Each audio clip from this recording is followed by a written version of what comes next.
And welcome into the Friday edition of Robby and Rexrode here on 102.5 The Game. Brought to you by Green Ventures Landscaping. For homes and businesses that want to stand out, not blend in, visit greenventureslandscaping.com. We are broadcasting from the Busy Bee Plumbing, Heating, and Air Conditioning Game Nashville Studios, home of the $99 yearly Beehive membership, where the buzz is always about great service. I'm Joe Rexrode.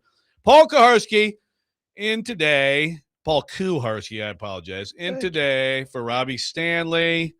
Ian Safar will try to corral this, this show, keep it on the rails today. Paul, how are you? I'm great. Good to be here for the final day of the week. Always enjoy it. Appreciate the invite. Hope Robby's having a good beginning to his holiday weekend. Yeah, and the same for all of you, by the way. Be careful out there. Rainy, crazy at the airport. Ian, how you doing? Good morning. Doing just fine, thanks. A little tired today. Up late again. Some more hoops action on the docket. We pledged not to do your favorite Memorial Day memories and fall into cookie cutter. I didn't pledge that. Yeah, I'm pledging. You're not running I will the show. pull the plug on Joe Rexrode if he tries to do that. What's your favorite Memorial Day? Do people actually do that? Like Memorial Day is like they do it we're for like every honoring holiday. the people who have They lost do it their for every lives for the holiday. country. No, but what was your favorite? What's your favorite sports Memorial Day sports memory? How did you consume it? Yeah, I'm thinking this about will that. be done on the radio in Nashville today, Now I'm thinking about but not that. by us. You know what my favorite one is Stop. No, I never would have thought of this. It was I remember Isaiah and the Pistons, Jordan and the Bulls got one in So game 3. shameful that So you in would- game 4, Isaiah decided to just dominate and Jordan sit down 2-2 and they ended up winning the series. That was great. 1989. Great memories. It's so Thank you. Shameful that Thank you would you. remember the Pistons now after they peed down their leg against a team that can't hold a 22-point fourth quarter lead with 8 minutes left. So if a team loses now, you can never remember any of the good versions No, of but that. like right Okay. now, there should be a black shroud over anything Pistons related. So you can't think about the good old days? Right now, you should be in like a moratorium.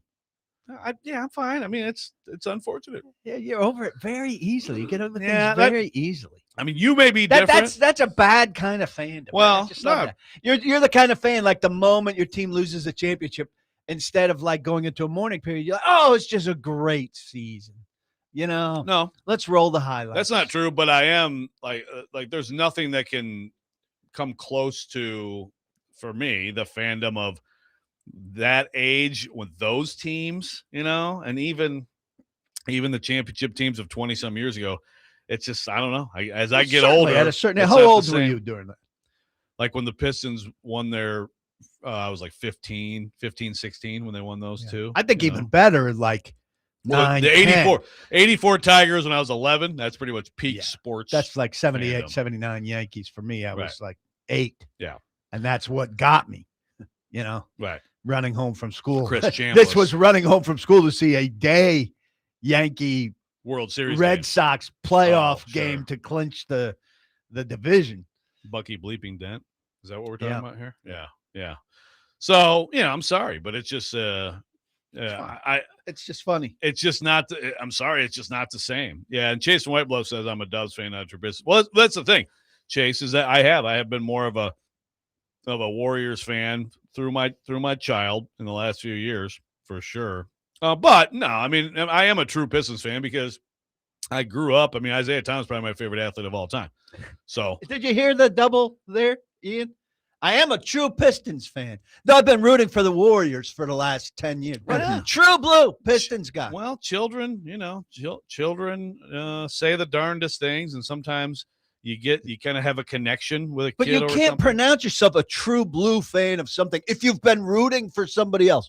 By definition, a true blue fan of something never would consider rooting for somebody else. Well, that's so fine. you have to take have away a lot the of, true You blue have a thing. lot of goofy crap that you say. Is that goofy, This is Ian? among them. To categorize yourself as true blue means Right. you never would look at the Pistons logo should of be another team Pistons should be number one. with any affection. Yeah. Yeah, if it's Pistons should be 1, 2, 3 Right. to So, be true blue. if it's if it's close in the pecking order, how true can you be? well, and here's the thing. First of all, I reject what you're saying. I mean, so in baseball, I mean, I'm a Tigers fan, but I loved the Cubs too. Like the Cubs were always on TV, so they're in the National League. So if they played each other in the World Series, I wanted that to happen in '84, and the Cubs blew it. But I would absolutely root for the Tigers. But I also like the Cubs, and so I understand what you're saying, and I allow for it. But oh, good. Yes. Well, thank goodness for all of us. I allow for it. The Judge Kuharsky allows for Yay. it. But you cannot call yourself a true blue fan of anything in a world where you allow for fandom of a second team. Yeah, okay. There's no such thing as a second team. I'm a Yankee fan. My second team is the Yankees. My third team is the Yankees. My fourth team is the Yankees. Okay, that's great. That's good for you. I have no interest in any other team. You should go ahead. That's fine. In any league or thing. I'm a U.S. soccer fan. My second team isn't Canada. I don't have a second team. Yeah, I mean, when you start to bring it to like the U.S. Well, it's team, comparable. That's stupid. No, it's yes, it is. Different leagues, man. Different leagues. Either is it in your blood or it is not in your blood. All right. So you're not a Pistons fan the way people are Pistons fans. Okay. Fine. Does that make you feel better? You good? Yeah. Well, you okay? It's true. And this is, okay. if we polled it, this is the way people feel. Second teams. National League teams. I mean, interleague play has been going on for 20 years. Yeah, I mean, again, this is going back. I mean, this is like now it's whatever, but going back, yeah, I did. WGN used to be on, and I loved Andre Dawson and Ryan Sandberg, and I just liked that team. I think it's okay to like teams. I was a Lions fan, unfortunately, until I got rid of that, which is like somehow getting rid of, like a terminal illness. But I loved the San Diego Chargers as a kid. Loved them. The 4:00 game came on, and I'm like, I got to watch Dan Fouts and Kellen Winslow and Charlie Joyner. I don't care. I loved it. So you can bitch about that if you want. I don't care. But there's like this as you get older. This is an interesting team. I like to watch them, or I'm buying a T-shirt and a subscription. Well, it wasn't that. Yeah, it wasn't that. I mean, but I think you can like other teams. And yes, when the Warriors had their run, yeah, it's a bandwagoning thing, and we got into it. But also at the same time, the Pistons are like the worst team in the league. And so it kind of, you know what I mean? It's like if you're going to watch the NBA and have any rooting interest, you could root for the 20-62 team that can't get out of its own way, or you could root for a team that's, actually competitive. So I'm starting however off, you want to look at it. While I'm starting off hot, I want to give a message to Andres on Twitter. He's 713 spelled out, and he's still on this Houston-Nashville rivalry thing. And he says, just a reminder that Columbia Blue belongs to Houston, as in the city, not Nashville. And he's got some Houston pictures with Houston in the light blue and everything. And I tweeted him back. I said, Columbia Blue belongs to Columbia. Note the name. Houston, it's not called Houston Blue. It's called Columbia Blue. Is that actually dates back to 1754? A little early for Houston, probably. Is Columbia Blue is actually Country Columbia? No, actually, University Columbia. Oh, like your Columbia? Yeah. Oh, okay. That's the exact same blue. Well, yeah, I suppose that's a fair point. Of course, I won't hear back from Andreas. As soon as you shut somebody down on Twitter, they just disappear. Right. Someone says, aren't you a Chelsea fan who doesn't have a single American player? LOL. That's a good thing. I picked a team not based on them having an American. I picked a team based on having an experience. I went to London. I went to a game. Uh-huh. I had an experience with my family. Well, now hold on. Now you've told me that you have to be living in a region by the team to be. How a would fan you of pick the team. A European team? I don't know. It's completely against your entire ethic, apparently. Like, how could you even do it? How could you bring yourself to do it? Here's how I did it. I went to Europe. I looked at the schedule. I found a home game. And I went, and I had a wonderful experience with my family, and we adopted that team. They played Man United, by the way. Okay. Most people would pick Man United because Man United is the big historical Yankees team. Mm-hmm. So I didn't pick them. Okay. But I did give some consideration to how to pick. Everybody told me you have to pick somebody that's got a chance to play in Champions League if you're picking them because you want to see more soccer. I mean, if you want to complain about somebody picking a front runner, Braden Gall picked this year was his first year to pick a team, and he picked Arsenal, who just happened to win the Premier League. That's a loser way to come in to pick the champion. Look, whatever. I don't have any problem with any of that, but you as a fan gatekeeper going over to pick a European team is pretty funny, isn't it? Well, I think it is. It's kind of funny. For a long time, I had no team. Okay. Which I was fine with. Then I went to Europe and I experienced a game. So what would you have me do? Stay over there and go to all 20? I don't have a problem with what you did. What I would have you do is to stop screaming and crying when somebody else decides I'm going to be a fan of this team or that team. It's okay. There's too much. There's too much. No. You're a running. Fan gatekeeper. Yeah, I am, and I'm proud to do it because there's too much front running in America. It's an American can't do problem. that and then do what you just said in Europe. I had a nice time with my family. We're going to be a fan of that team now. No, you can't do that. And then the Warriors are the best team in the league, and Draymond Green went to my school, so I'm going to lick his boots. And I'm going to encourage my kids to be front runners. I'm not a fan gatekeeper. You are. We need me. No. We need me. No, you need to stop. God, shut up.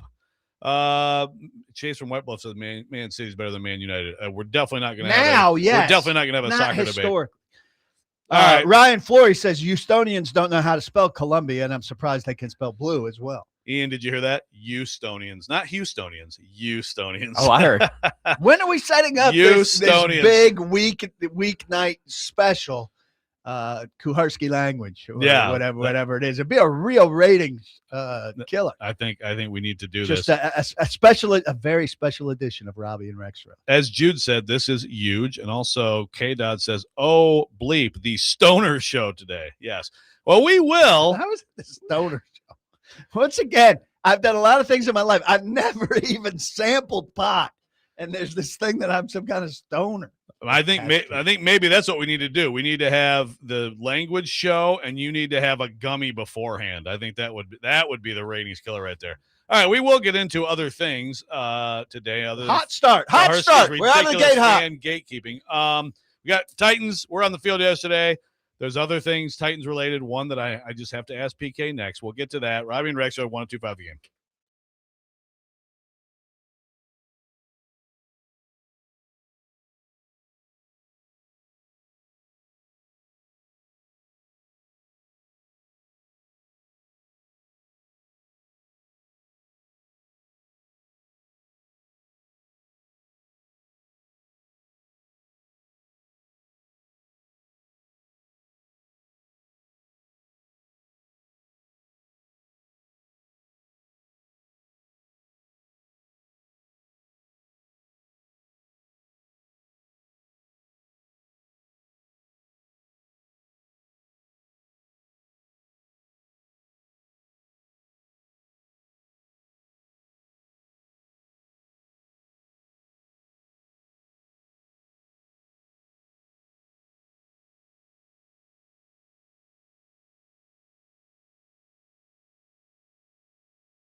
Hey, can we give away some tickets so PK can stop yelling at people about who they're fans of?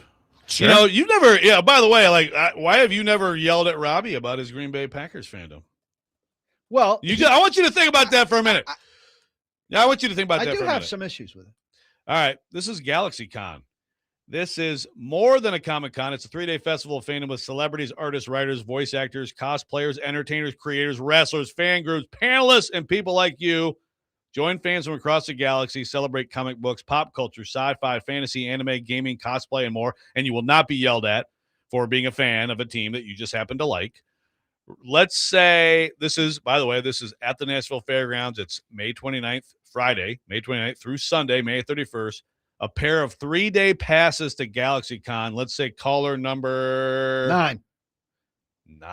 Wow. I was going to go a little lighter than that. Okay, caller 9. Fine. I like to make Ian really work.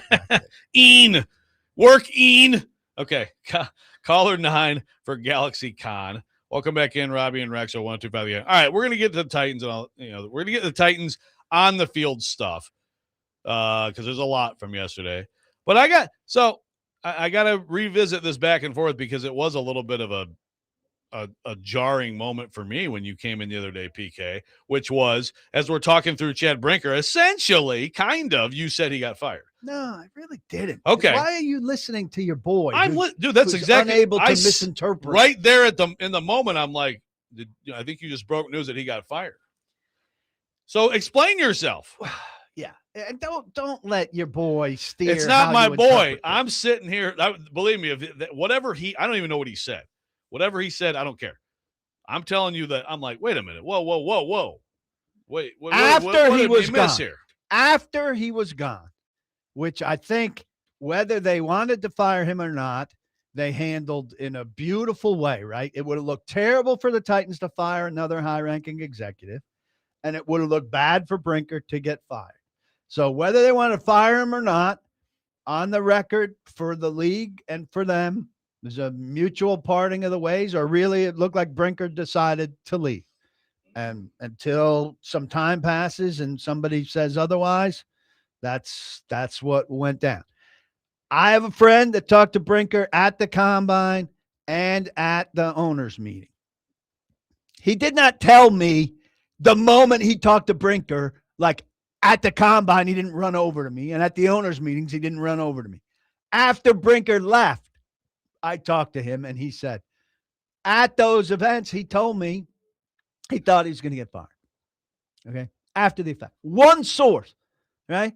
So it's different for me to have a radio conversation with you casually about what I heard than to run and document this in some hardline journalistic way at paulkuharsky.com. That's what I heard from one guy who I trust, who I know is, good enough with Chad Brinker to have had personal conversations with Chad Brinker. But I have no reporting knowledge that he was getting fired or that this was a cover-up of a firing or anything like that. He had a feeling, according to my guy, that things were going in a bad direction. Okay? Is that clear enough? It's clear to me, that there's nuance involved there, and I know someone just can't interpret that and can't trust that 30 years on this, there are layers to reporting and certain things that have to qualify in order to be thing. I don't have a second person on it. I haven't talked to Chad. Chad, by the way, is radio silent. Nobody I know that talked to Chad has had any contact with Chad. I wonder if there's an NDA kind of thing involved in this, which I think would be unusual. Like even like a sign of life, like, hey, hold up a newspaper in a picture and let us know you're alive. I don't know that anybody connected to this team who cares about him has had that. So it's a kind of weird, it's a different exit than any exit of anybody that's been with this franchise. Okay. That's all. I hope people get what you're saying. I get what you're saying. I guarantee you there will not be an hour this afternoon clearing that up after there's been an hour previous afternoons crushing me for not doing it a different way. But I'm going to stand behind exactly what I just told you. Okay. So Okay, obvious follow-ups. One, how important is it to nail this down? As you have a lot of things going on. I would like to know, but I simply think this is the kind of thing maybe in a couple years it'll come out. I'm not heavy on it right now, and I don't think anybody's going to say a word about it. Yeah. And if it does come out, you will follow up, circle back, and find out like he was doodling in his office. Absolutely. But listen, to compare this to Rand Carthon is ridiculous. Like Chad Brinker may not have been great at his job. The Titans have a built-up sports science department that was part of what Chad Brinker was charged with that I think is respected around the league. There's a footprint for Chad Brinker. Whether he did an overall good job or not, that was one of the big things they asked him to do or that he pitched to them that he could do, and he did it, right? Is it good for the organization? Do they have good sports science over there? Have things improved in terms of injury? Are guys getting faster during the course of the season, which I don't think they were tracking before, better yet thinking about? Yes. Is Rand Carthon left behind some kind of footprint where things were good? I had 4 or 5 people telling me that while everybody was working on the plane rides home, he was sleeping. 4 or 5 people telling me that he had a habit of playing his Candy Crush game or whatever it was during meetings. People were not telling me that about Chad Brinker. So you can try to equate them all that you want. And I'm not saying that Chad Brinker was excellent at his job. I did not have people complaining to me about Chad Brinker outside of maybe like, hey, this guy sure is good at insulating himself from decision making. Boy, he sure buys himself time by saying, hey, I'm building out these systems that are going to take 3 years, so you can't really judge me until this stuff is built out. Sure, there are concerns there and everything. But Rand Carthon had a quick results job, and the quick results of Rand Carthon's quick results job were that the Titans had 2 3-win seasons back-to-back that his fingerprints were on very clearly. Yeah. So they're not in the same basket. I don't care what anybody says. Now, I will. One thing to always throw in there is Chad was right there with him on a lot of these bad decisions, right? I mean, Chad, like the Snead thing, for example. So absolutely. He's part of it, but I hear everything you're saying. But Chad got promoted over him. Rand hired him, and Chad got promoted over him. First off, right, that's not his fault. No, but that's the whole cycle of that's Amy's fault. It's the big picture of like the goofy Keystone Cop stuff going on. Yeah, and I'll say again, and I'm on board with everybody with this. One of the biggest reasons I wanted to talk to Amy Adams Strunk since she's gone silent and would still be very close to the top of my list of questions for her is, why did you love Chad Brinker? Because we never, ever got an organizational answer to how he went from being a Rand Carthon deputy to being Rand Carthon's boss and equal in power or above Mike Borgonzi and the guy that got to hire Mike Borgonzi. Also, Chad Brinker leaves having hired the most powerful person in the organization outside of ownership, who everybody is pretty high on right now. If you go through this organization looking for Rand Carthon's remnants and the people he hired, good luck. All right, I have a pointed question for you from the text line, and I have another thing. Before we get to the Titans, we are going to get to the Titans on the field, but I have another thing that I need to complain about. When we come back, Robby and Rexrode 102.5 The Game.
Welcome back in, Robby Rexrode.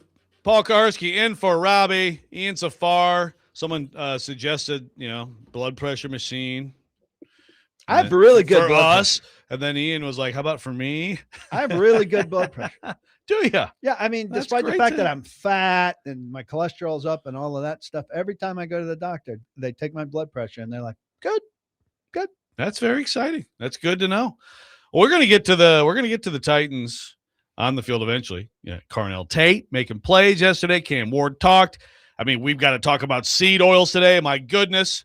I'm cleaning my kitchen out, getting all the seed oils out of there.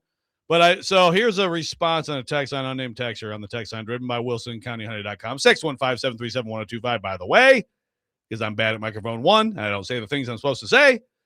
This person says Kuharsky doesn't mind tossing out flimsy, poorly sourced info on the radio, but he won't write it down. I'm confused. It's not flimsy and it's not poorly sourced. It's not sourced as well as it needs to be written. Having a casual discussion on the radio is a different bar than reporting something on site. Would you not agree? Do you not talk the same way? It's a different business. Yes, it is. Now, some things are obviously, you have to be careful in whatever. You're still in a public forum, right? Yeah. But my recollection of what you said yesterday was I think this may have happened as opposed to reporting that something happened. Well, if I did say that, I'll ask for grace. Let me tell you a secret. When you talk on the radio, now I don't do it as often as I used to, and I don't do it as often as Joe and Robby do it. But when you're in a conversation, it is easier to slip and maybe misspeak or say something a little more loosely than you'd like. That's why when you're behind a computer keyboard, and I'm not making excuses for myself. If I overstated something, I apologize, and I seek to clarify, which we've done here.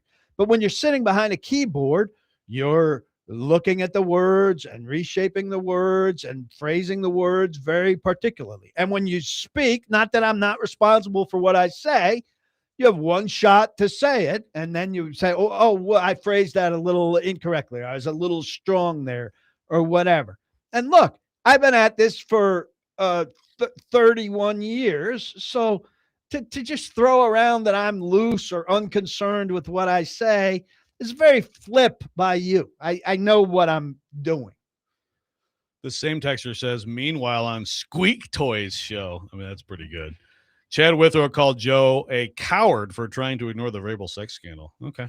I missed that, but that's good to know. Thanks for letting me know. Well, it's good that somebody heard from Chad. Squeak Toy. That's pretty good. Chris says, not beating him down, but what has Borgonzi done that makes him the best GM we've ever hired? Well, he's not the best GM we've ever hired. Floyd certainly ranks ahead of him.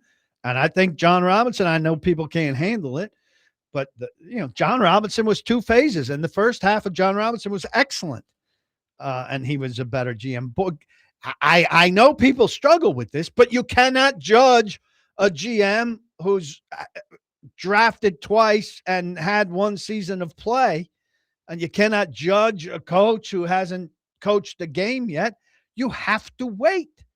And so I've consistently encouraged people not to give him the chef's hat, not to say in Borgonzi we trust, to feel generally good about the direction that he's running things, to feel like they, after a period of not having competent people over there, they have somebody who appears to be competent, and to wait and see. Chris continues here. I hear everyone talking about it.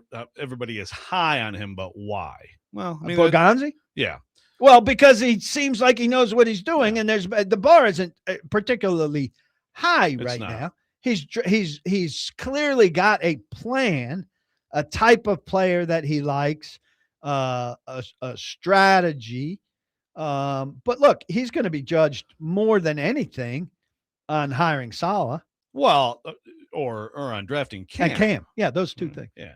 I mean, that's to me. I get why people are high on him. One, like you said, because people desperately want to believe that there's somebody competent over in there. Control.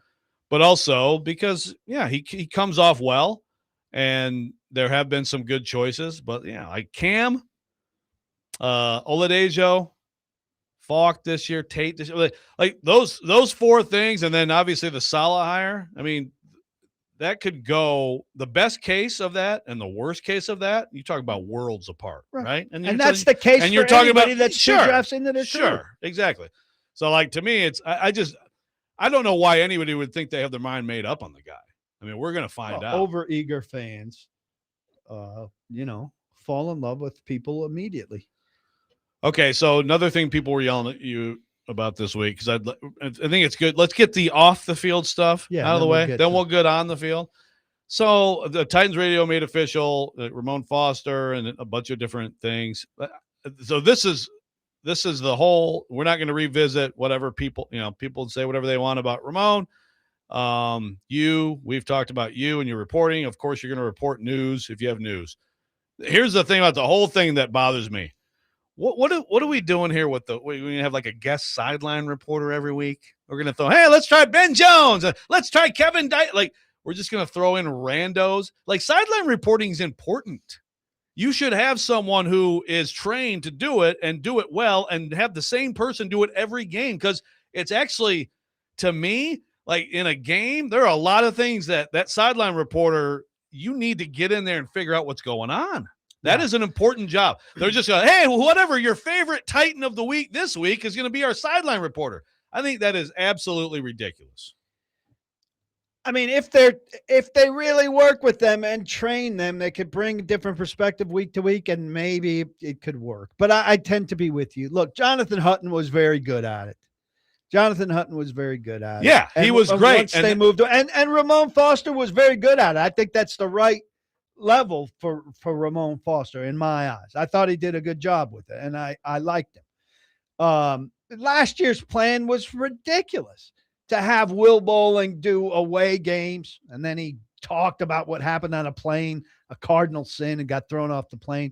And for Amy Wells, who recently left the organization, who's a great person and a bubbly personality, and was a good face of the franchise on the podcasting and weekly broadcast level, but to just do home games, that diminished the value of it to have two different people do it.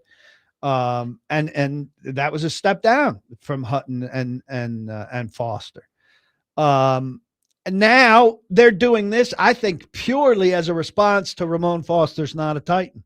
And so they feel compelled to get a Titan. Have as many possible Titans as you can. Well, I don't think they could get any of these guys to do it commit outright, to it, or aren't confident enough in any one of them being the guy. And so maybe it's like an audition season. If that's if that's the case, then it's going to be bad weekly, but just different bad. Yeah, I think that's conceivably possible. Look, I'm not expecting the radio broadcast to be the golden era of Titans radio is over. I think that's safe to say. Taylor Zarzer has a lot of work to do to get Ramon up to snuff, and now to work with these sideline reporters, which, like you're saying, it's kind of like the guy coming in waving the sword that they used to do, like between the third and fourth quarter, but it was too late in the game. The game was over. They moved it up. Well, they do it between the first and the second. Wave your microphone around on the sideline and then give us a report. Yeah. So I'll give it a chance. I like all those guys, the four that they have in now. Yeah, remind us. Dyson, Mariani, Ben Jones, and Brad Hopkins. But also Ben Jones and Brad Hopkins, offensive linemen, to go with Ramon Foster, an offensive lineman. I think you're going to have an offensive line cast. Yeah, so that doesn't bother me though, as long as, I mean, whatever your position was, like you go to where there's something that you have to find out on the sideline, right? I mean, and again, they may all be great, they may all be bad. I don't know. I just think that switching it up like that is, I just think it's a bad idea. But I hadn't thought of what you mentioned there, which is like a response to people mad that they don't have a Titan as the color commentator. And let's stop normalizing hiring people into the media who hate the media. Ben Jones hates the media, hated the media as a career Especially player. You. There's no reason to take a guy who hated it and bristled at it and work to make its job difficult, and then give him a microphone. It's like John Tortorella, baby. Either he's not having press conferences after winning series, or he's in media between jobs. That's always a great thing. Quickly, person asking about the Borgonzi thing, someone said, impressive draft class last year. Yes. Now, again, last year. It's a little bit overrated. Well, Kevin Winston didn't do great. Oladejo was hurt. That's the whole thing. It's 1 and 2. It's 1 and 2. It's DK was a wonderful returner, but as receivers, DK and Io we're not lighting the world on fire. That's an adjustment where Nashville good value picks. Good value picks. But Nashville's so desperate to fall in love with players who are better. Were they better than who they replaced? Yes. Did you just draft a receiver who you hope makes them look bad comparatively? Absolutely. Jared from Spring Hill. I can't wait for Pac-Man Jones week for sideline reporting. Now that one I'm tuning in for. That'd be bleep. I mean, I don't want a 7-second delay because I want to watch the game in live time and be able to listen to the radio. And with Pac-Man, they'd need a 30-second. I was going to say like 28 second. Yeah. All right, we come back. We will get to the Titans on the field yesterday. Oh my goodness, get excited, everybody! It's OTAs. PK was there for all of it. We'll talk about that. Robby and Rexrode 102.5 The Game.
Welcome back in, Robby and Rexrode, PK, and for Robby, let's get into the Titans on the field, PK. So let's see. You got OTA this week. You got another one next week. Is that right? Yeah, I think one a week. The next 2 weeks, and then mini camp. Mini camp. Mini camp will be more like Mid-June. football, more like a training camp. But there was something yesterday. So first of all, just tell us what were the things that stood out most to you from yesterday. Well, Carnell Tate had a great day. Now, not the kind of day that should turn somebody that hated the pick into somebody that loves the pick, which is a weak jellyfish stance. Who are you speaking of? Your boy. Squeak Toy? But yeah, Squeak Toy. He looks the part. He's very smooth. Kind of a glider. That's a word that Cam used for him. I was sure to ask Wandale Robinson, who was one of the guys we talked to, was he doing that? This is your third practice this week. Has he been doing that? I think he said he's been good. He wasn't doing that. So he had 3 touchdowns, one a deep ball on a busted coverage. Kevin Winston and Marcus Harris busted a coverage. And I had to hold up a little bit for the ball that didn't hit him quite in stride. A little bit of a crossing thing into, kind of the middle, going in where 2 other routes really helped to clear things out. Then Dayball pretended like it wasn't a touchdown, and they ran 2 more plays from inside the 5. One was incomplete, and the next one was a dart to him in the back of the end zone, kind of to the left, where he went up and got it and stayed in bounds. And I don't think anybody was very sticky to him. Just looked like a guy who's the class of the receiving group. Listen, attendance wasn't great. Sala told us before, when somebody was smart enough to ask him, are there people who aren't here that we shouldn't, take note of? And, always the emphasis on voluntary. But Trubisky wasn't there. Io Manor and Ridley weren't there. DK did some punt return stuff. Somebody else reported. I didn't see it, but he was not involved in team stuff. So there was a lot of room in the receiving core. Thought it was interesting that KJ Osborne seemed to be maybe the biggest beneficiary of a run out of that. The vaunted defensive front, we did not see. No Jeffrey Simmons, no John Franklin Myers, no Jermaine Johnson. Oladejo was shirtless and watching team periods.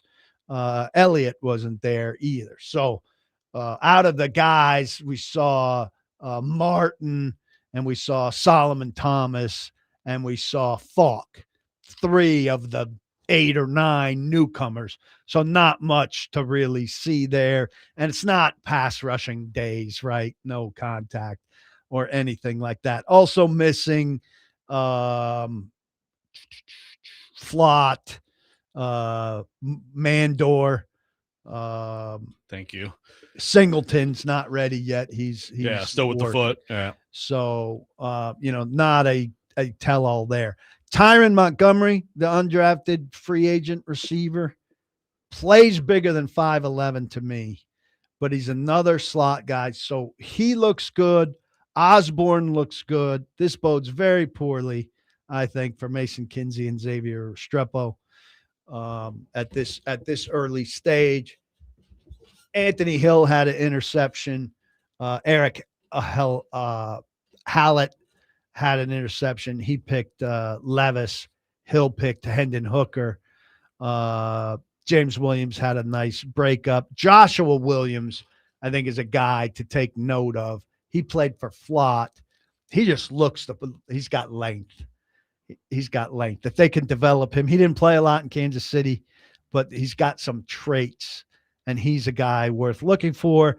Peter Skoronski did us a favor and confirmed what we saw, but couldn't report that Schlotman, still working on, is it Schlotman or Schlotman? Yeah. Because they call him Schlotty, which fits. They don't call him Schlotty. Schlotty. Going hockey nickname there, huh? Yeah. But that he's in front at center. And Saleh told us that Slater is really fighting for right guard.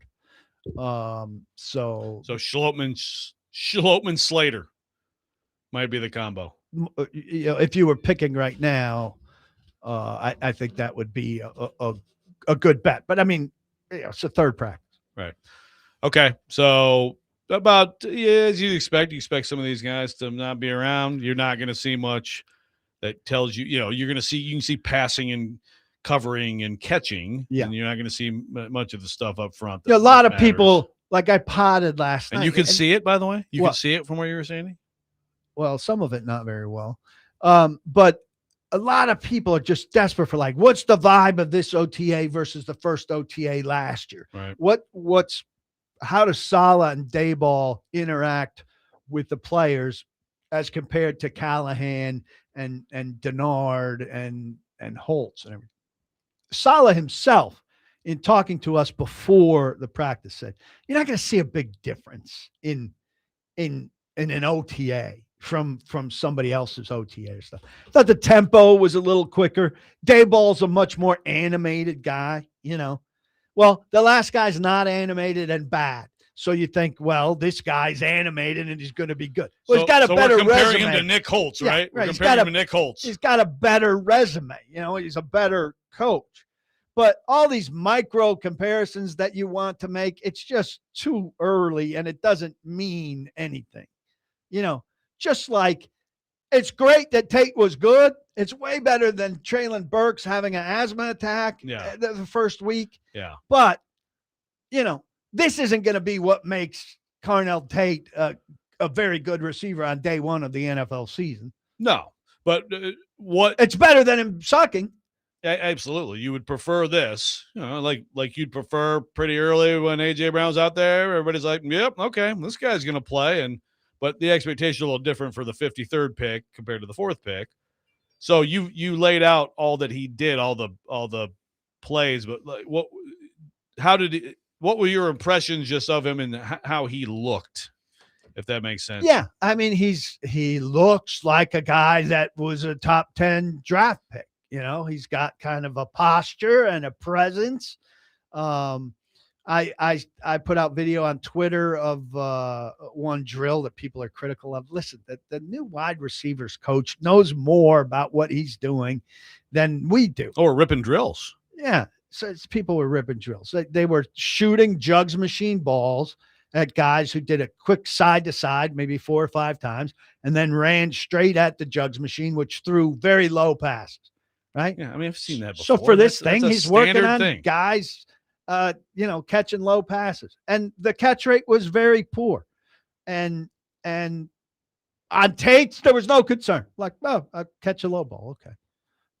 Montgomery caught his. I think Restrepo caught his. There was maybe one other. I'm glad you got Restrepo in there. In a field. You got to give the people their Restrepo. Well, I put out a video. You'd be wise to watch it if you're one of these Restrepo believers.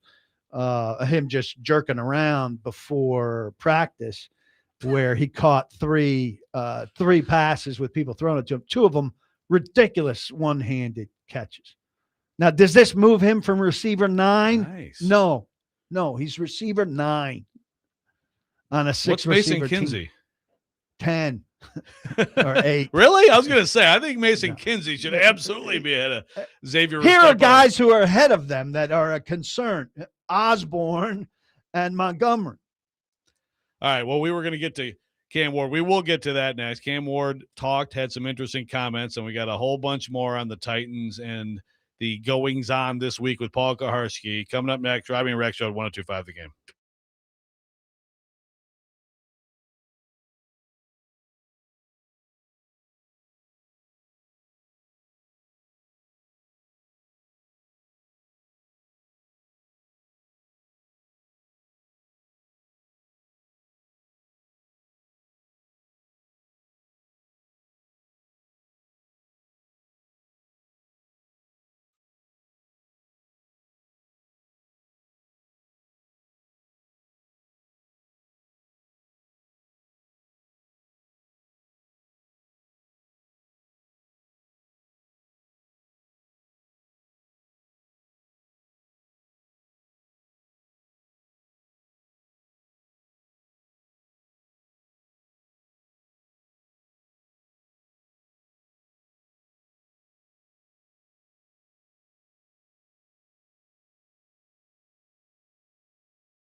And second hour here, Robby and Rexrode, 102.5 The Game. Paul Kuharsky in for Robby Stanley today. Ian Safar producing. Cool. We are brought to you by, we are presented by Green Ventures Landscaping, outdoor patios, landscaping design, lawn maintenance, and more. Visit greenventureslandscaping.com. Broadcasting live from the Busy Bee Plumbing, Heating, and Air Conditioning Game Nashville Studios, home with a $99 yearly Beehive membership, where the buzz is always about great service. What, did you have something to say, Paul? I think I called you Paul Kuharsky. Kuharsky. Ku. It's Ku, yes. Like I said, there was this one time, long time ago, and we at band camp. Yeah, when we used to do the interviews with like the opposing coach or whatever, and I just remember it was the day that you pissed off Bill O'Brien so much. I think, what'd you ask? You're like, what? I heard that you didn't want to draft Deshaun Watson. Is that true? I had the voice of a man. And he was so mad at you. Why did you hear that? But I just remember that you introduced yourself like, hi, this is Paul Kuharsky. I'm like, what? That's how you say your last name, bro? Yeah. Wow. Kuharsky. On the morning zoo. Oh my God. I was like, I had no idea. I'll have to keep that in mind. All right. So the Titans yesterday were on the field, and Cam Ward also spoke off the field. So he looked really sharp, good. He's down 10 pounds, which he needed, and certainly more toned. So I think encouraging seed oils. Get those seed oils out. Encouraging signs from him. We'll talk more about the seed oils. And I really thought, as I was re-listening to what he had to say, that he said some meaningful stuff. You know, there's a lot of fluff that comes from NFL quarterbacks.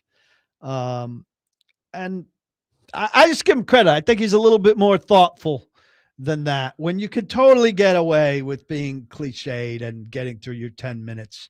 He hadn't talked since January 5th. Like Marcus used to? Yeah.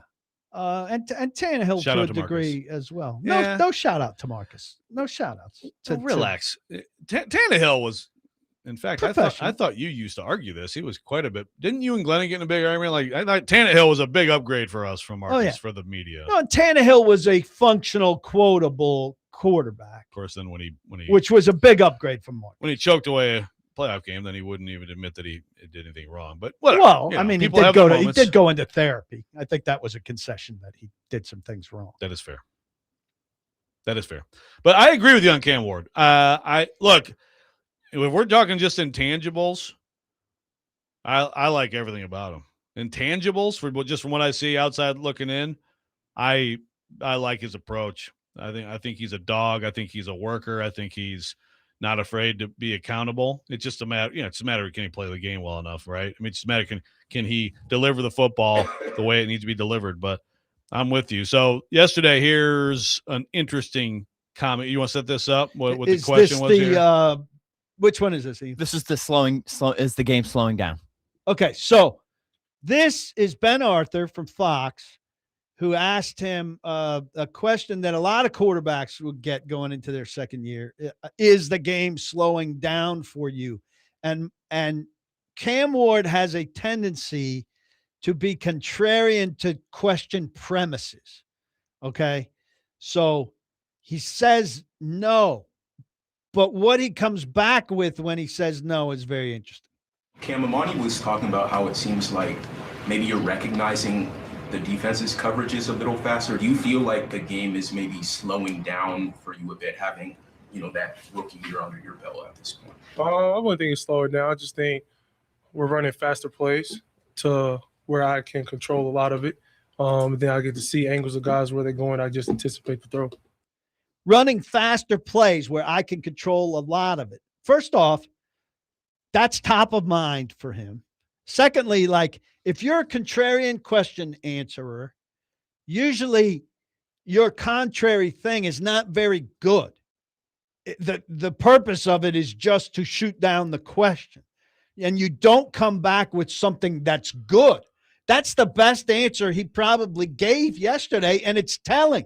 We're running. No, it hasn't slowed down for me, which Usually you would want to say, yes, it slowed down for me because that would show Well, maturity. although being a contrarian there could also be I didn't need to slow down for me, right? I mean, you know what I mean? Yeah. You could look at it that way. But we were discussing this in the press room, and universally the way he works, we thought consensus, it was a contrarian answer, but we're impressed with how quickly he had a good opposite thing to it. Faster plays that let me do stuff more.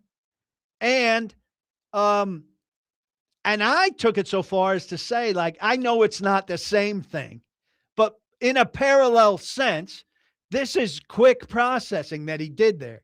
No, it's not that it's slowing down. It's that the plays are faster. And I wonder if that isn't at least symbolically showing us how he processes.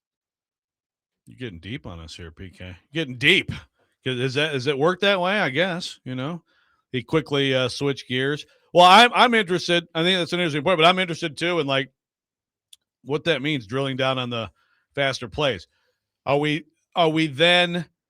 I'm taking that in maybe there's some simple stuff where it's like this is like you're going here or here, and we're not worried about read 3 or 4. We're not worried about the other side of the field.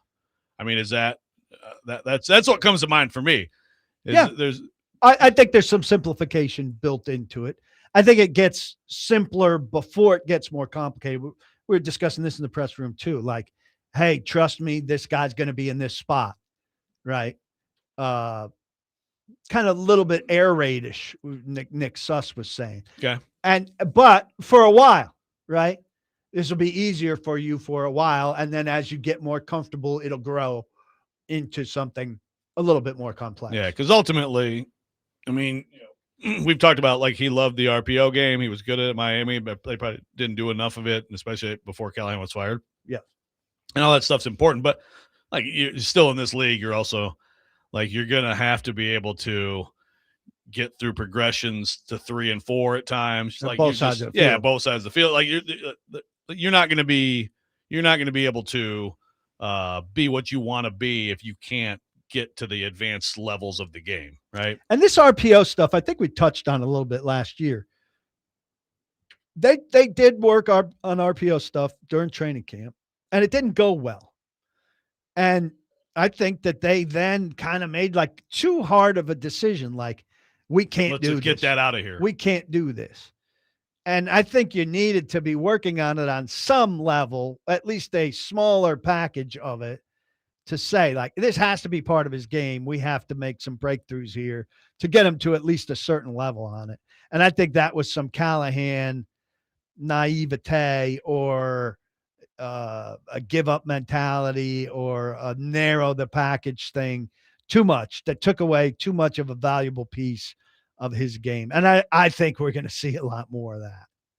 We are getting into, and unfortunately with this franchise, it's a revolving door. But I mean, I'm sure I've complained to you about this before, but like one of my all-time pet peeves in sports is how the last coach was a complete buffoon who knew nothing about anything.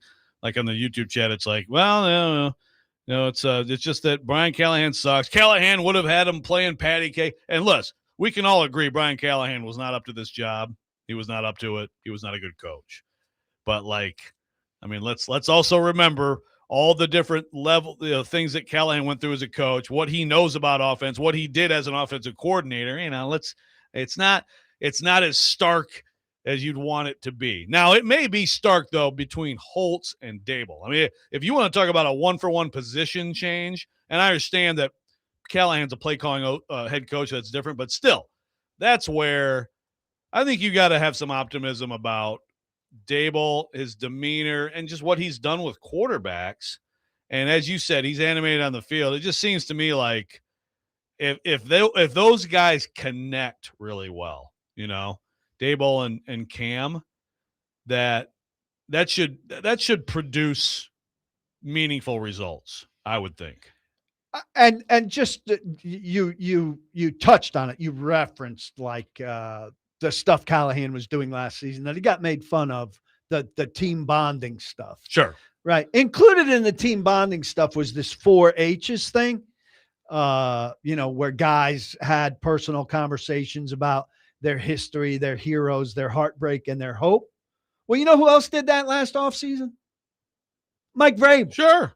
Right? And put the Vrabel stuff aside now. He built a team and a culture that went from 4 wins to the Super Bowl last year.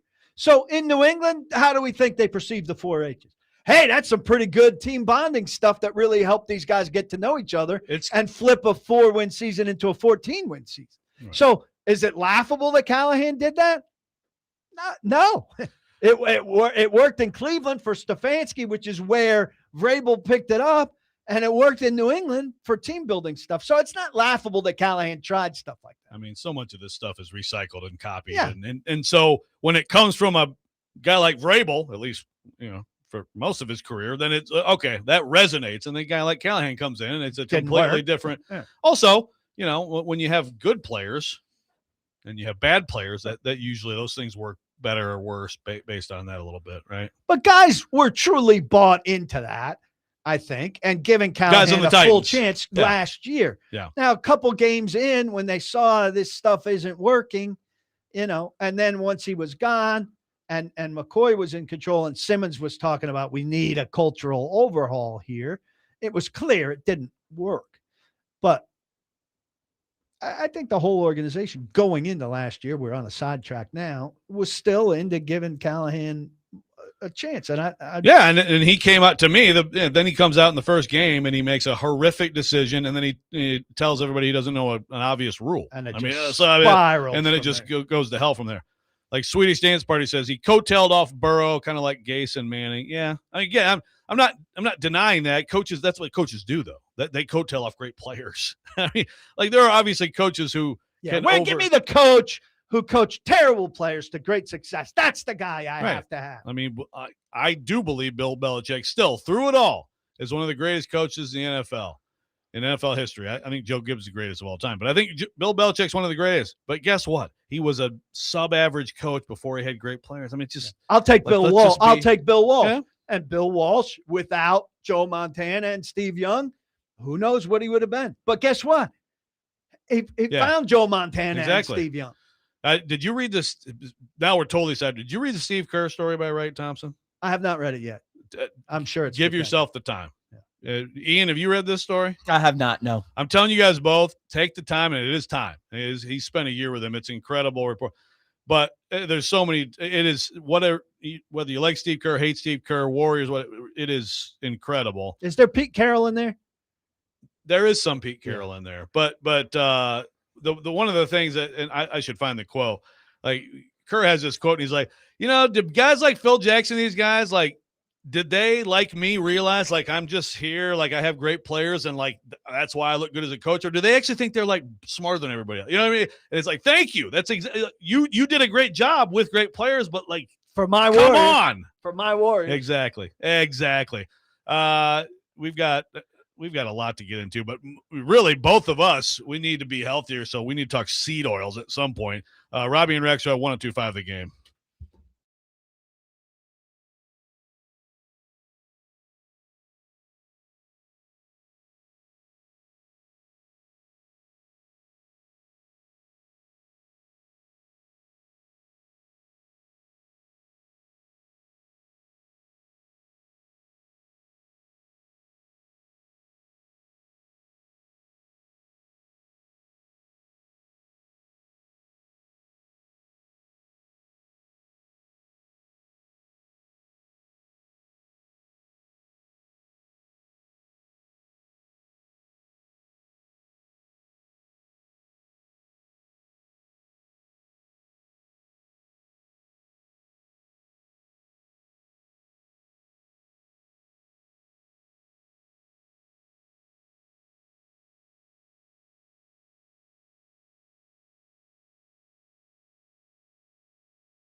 Today, the Nashville Sounds take on the Durham Bulls. First pitch at 5:45 p.m. Catch all the action on 94.9 The Fan, presented by Twin Peaks Family Leisure and Social Cantina. Durham Bulls, AAA affiliate of the Tampa Bay Rays. And, of course, as we know, the subject of, I hope you'd agree. I mean, even Robby, young Robby, born in 1992, is a lover of the movie Bull Durham. Where do you put Bull Durham on your baseball movie list? Excellent film. I'm a big Field of Dreams guy.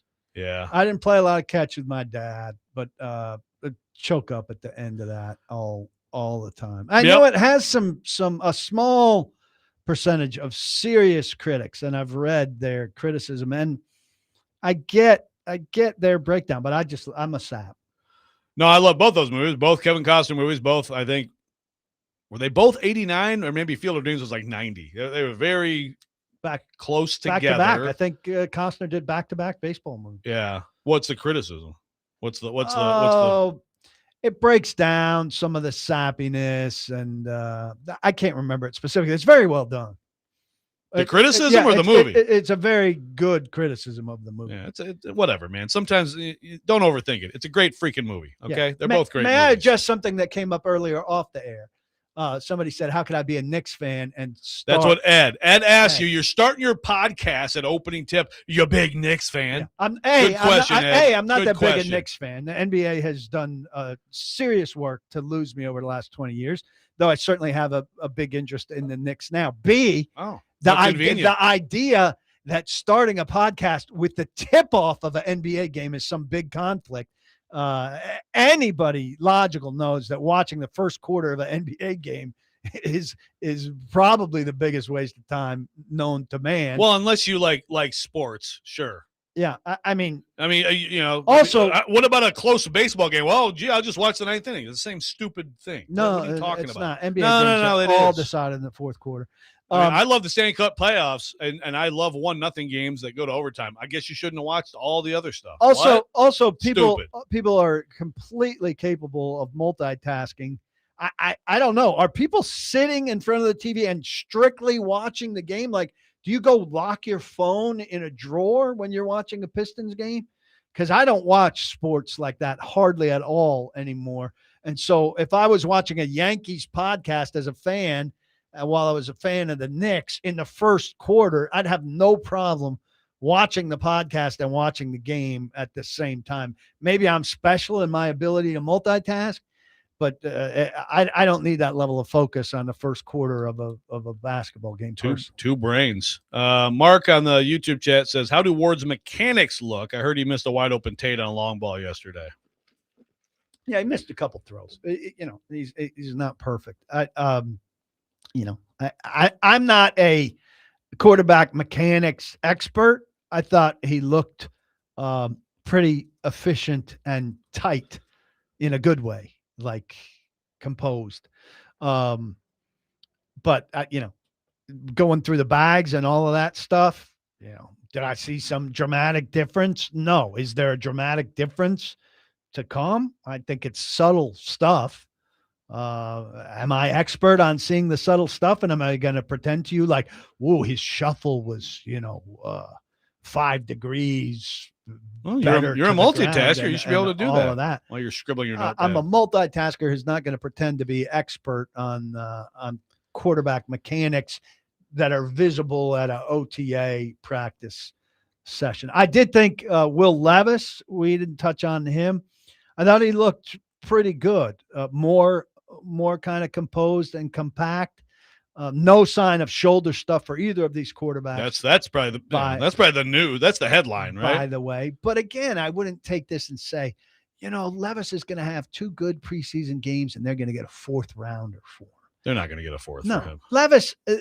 Levis's value at the draft is not going to change dramatically when, like, if people didn't think it was worth trading for Levis to be a 2nd or 3rd string quarterback, when their 1st string quarterback goes down and they become more desperate, his value isn't going to shoot up that much. I mean, you're a couple good preseason performances. No, your best hope is that he plays really well and that somebody loses their backup. But also, look, you're not rooting for injuries. I'm not advocating for that, but that's the scenario. But also, if he and Hooker of value are reasonably similar, Are they? I heard Hooker was bad yesterday. If they are reasonably similar, one of them is going to be on the street. Right. So the trade value of the other one, I thought Hooker was fine as a third quarterback. Your guy again. For people who don't know, Trubisky did not participate yesterday. Yeah, he was not there. He looked fine. I heard he threw a pick to the Anthony Hill, right? Anthony Hill picked him off. And Levis threw a pick to Eric Hallett. But Levis also had a couple touchdowns, some nice moments. Yeah, I thought he looked good. When are you gonna talk to him? When they're making him available? Well, there was a push by some press, like, hey, why don't you give us? We got 4 guys yesterday. Some guys a week ago were saying, why don't you give us Levis and let us get that over? They're not gonna give us Levis on the first day before camp, right? Like, at some point that makes sense, but a little bit into it, probably, right? Yeah. I mean, there are only 3 days of this. I would think we'd probably talk to Levis during minicamp. Okay, well, we need to get to look. I'm trying to get healthier. We're always trying to get healthier around here, and I've heard bad things about seed oils. I mean, I actually looked. I swear to you. Well, first of all, let's just listen to Robert Saleh from yesterday. Then we'll go there. Here's Robert Saleh talking about the healthy Titans. Are there other things, like when you got in the building, as far as dietary stuff, that you wanted to re-examine, see kind of like what the... Yeah, no, well, 100%. I thought one of the first things I think we did here is get rid of all the seed oils in the building, and which I think the players appreciate. I know we've Miss Amy has allowed us to attack the budget and get the players better variety. I think I'll put our staff, and I mean that I've been in 6 different buildings, and I'd put the staff up there with the best of them. I mean, the product they put out in the cafeteria daily is outstanding. My tweet about this. There you go. My tweet about this has 616,000 views. People are you into never the seed know oil. what's going to take off. Now, RFK Jr. apparently is big into this, so his people apparently on this. It is mixed. All the comments, some like scientific people saying, yeah, seed oils are terrible, and other people like saying, what about the oil on Robert Saleh's head when he made this comment? Just a mix of back and forth. But I had no idea when I typed these words that this was going to be like the story of the day. It's a fascinating topic. Like, I actually did. I went into my cupboard. I'm like, okay, coconut oil, that's good. I obviously lots of extra virgin olive oil. Yeah. Vegetable oil is okay, right? I technically that is a seed oil. Seed oil, yeah. That's vegetable oil is? Oh, yeah. no. There's I've got flaxseed oil, too. That's bad, too, then, right? Avocado and one other. I've got avocado oil. That's good. Avocado. Coconut oil. Extra virgin I've got olive oil. coconut oil. I think those 2 are good. And olive oil. Huh? Well, olive oil is definitely good. Yeah. I mean, you're supposed to shoot it. I know. I'm supposed to start taking shots of that stuff. So, but what? So then he's like, Amy is giving us all this money. Like, for what do you mean? Budget for a better. So, like, to buy olive oil? No, for a better meal. For better food. Well, that, and I think the seed oils, people use them because they're, like they're in a bunch of stuff. They're in like potato chips. And well, crap, yeah, right? but I mean, just like to fry things, they're not is cooking with it. economically, better for restaurants than it would be to bring in butter or I don't know what they're using now. This beef. I use butter. Beef tallow. Beef tallow. DeAndre Hopkins It's quickly expensive. turned this into an advertisement for I don't know, whoever his sponsor is, but he's like, I've been saying this for years, beef tallow is the way to go, and use the at sign for whatever. So he his responded to sponsor your is. tweet? Not mine, but Okay. somebody's. Yeah, very quickly. Wow. His people were all over it. We- So listen, this is interesting stuff. I asked Amani Hooker about it, and he said, I feel better, and you could tell the difference. And some of these guys are eating. I don't know, at this time of year, you're probably not having 3 squares over there, but during the season, you certainly can. But here's if you're like one of the best athletes in the world, does it really freaking matter? I think, yeah. I mean, some of these guys eat exceptionally clean, and it makes a difference. Jeffrey Simmons I think swears by his diet. So that's different. The big fellas. I mean, I remember talking to Joe Case a few years ago. Remember they had the whole vegetarian kick and all Derek that stuff. Morgan's wife was Yes, cooking for some of them. big fellas. Yes, like a DB or something. Like really, like you have no fat on your body. Who Yeah, gives well, a some of these DBs come in eating like a pure fast food diet. And I think Yeah. as they get older, they eat better and it helps. It helps. Here's the funny thing that we thought that the press corps went upstairs and they're kind enough to have some snacks out for us that they replenish every so often. seed oil heaven? Yeah, some chips and stuff. And we were looking at it and I'm like, they got to clear this out. And they're like, no. Other guys were saying, no, they want us fat and slow and not thinking clearly. Hey, And guys, here's some seed oil cookies. Check them out. I said, no, this could contaminate the building. They probably don't want it in the building. I said, now, God bless Tavondre Sweat. I'm just kidding. But I said, if Tavondre Sweat were still here, all due respect, yeah, all due respect. If Tavondre Sweat was still here, we'd come up here and find him gorging on this stuff. He found the spot. just get a bucket of wings, and be drinking eating seed oil by itself. all of this chips, yeah, and there'd be a gallons. I'm surprised they didn't put gallons of seed oil that they wanted out of the building in here for us to take home to our wives and families. Hey, look what I got. If you'd like to weigh in on seed oil, this is an open discussion. This is a safe space to talk seed oils. I mean, you often look inflamed, so you must have a lot of your facial seed oil inflammation just flowing through me. and redness. Yeah. Does it contribute to redness, Ian? I don't know. I don't know. It's a good question. Let's ask RFK Jr. We're talking about redness. So we'll talk For seed oil. Seed oil experts out there, let us know if it contributes to Joe's ruddiness. And also, we have ESPN had evaluation of Titans offseason move. We'll talk about that and more, whatever you want to talk about. Robby and Rexrode, 102.5 The Game.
I'd like to invite you to raise a glass with Tennessee Brew Works, proud partner and official craft beer of the football offseason coverage on ESPN 102.5 The Game.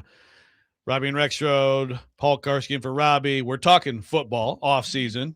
I need to read you this tweet. It's a few days old, but Okay. it's a stunner from Pat McAfee, his show, tweeting out Great. big news from Adam Schefter. I was in Nashville a few weeks ago, and that city has grown so much. I mean, unbelievable, cutting edge Adam Schefter stuff. Good stuff. Thank you, Adam. Information just Yeah, unbelievable. he's Cutting edge. Yeah, he's right. He's got his finger on the pulse. Hey, real quick, I got to get into Brett in Lebanon here. Lebanon. I said Lebanon. You said Lebanon. Oh, stop it. He says Bull Durham all-timer, the Natural all-timer, Hoosiers all-timer. But baseball ghosts walking out of cornfields. We used to get drunk at bonfires in high school and wander into the cornfield to find Shoeless Joe. LOL. I'm like, dude. Sounds fun. I'm like, come on. Like, this is a great movie. We're overthinking if you're going to rip Field of Dreams. He says, yes, but tell Paul, since you're talking about favorite baseball movies, why doesn't he go ahead and tell us his favorite Memorial Day barbecue item? There we go. We haven't done that yet. That's a segment to come. Your favorite Memorial Day non-seed oil barbecue item. I think this is something that we need to talk about. I mean, I used to work at a place where shows would be like, Happy Arbor Day.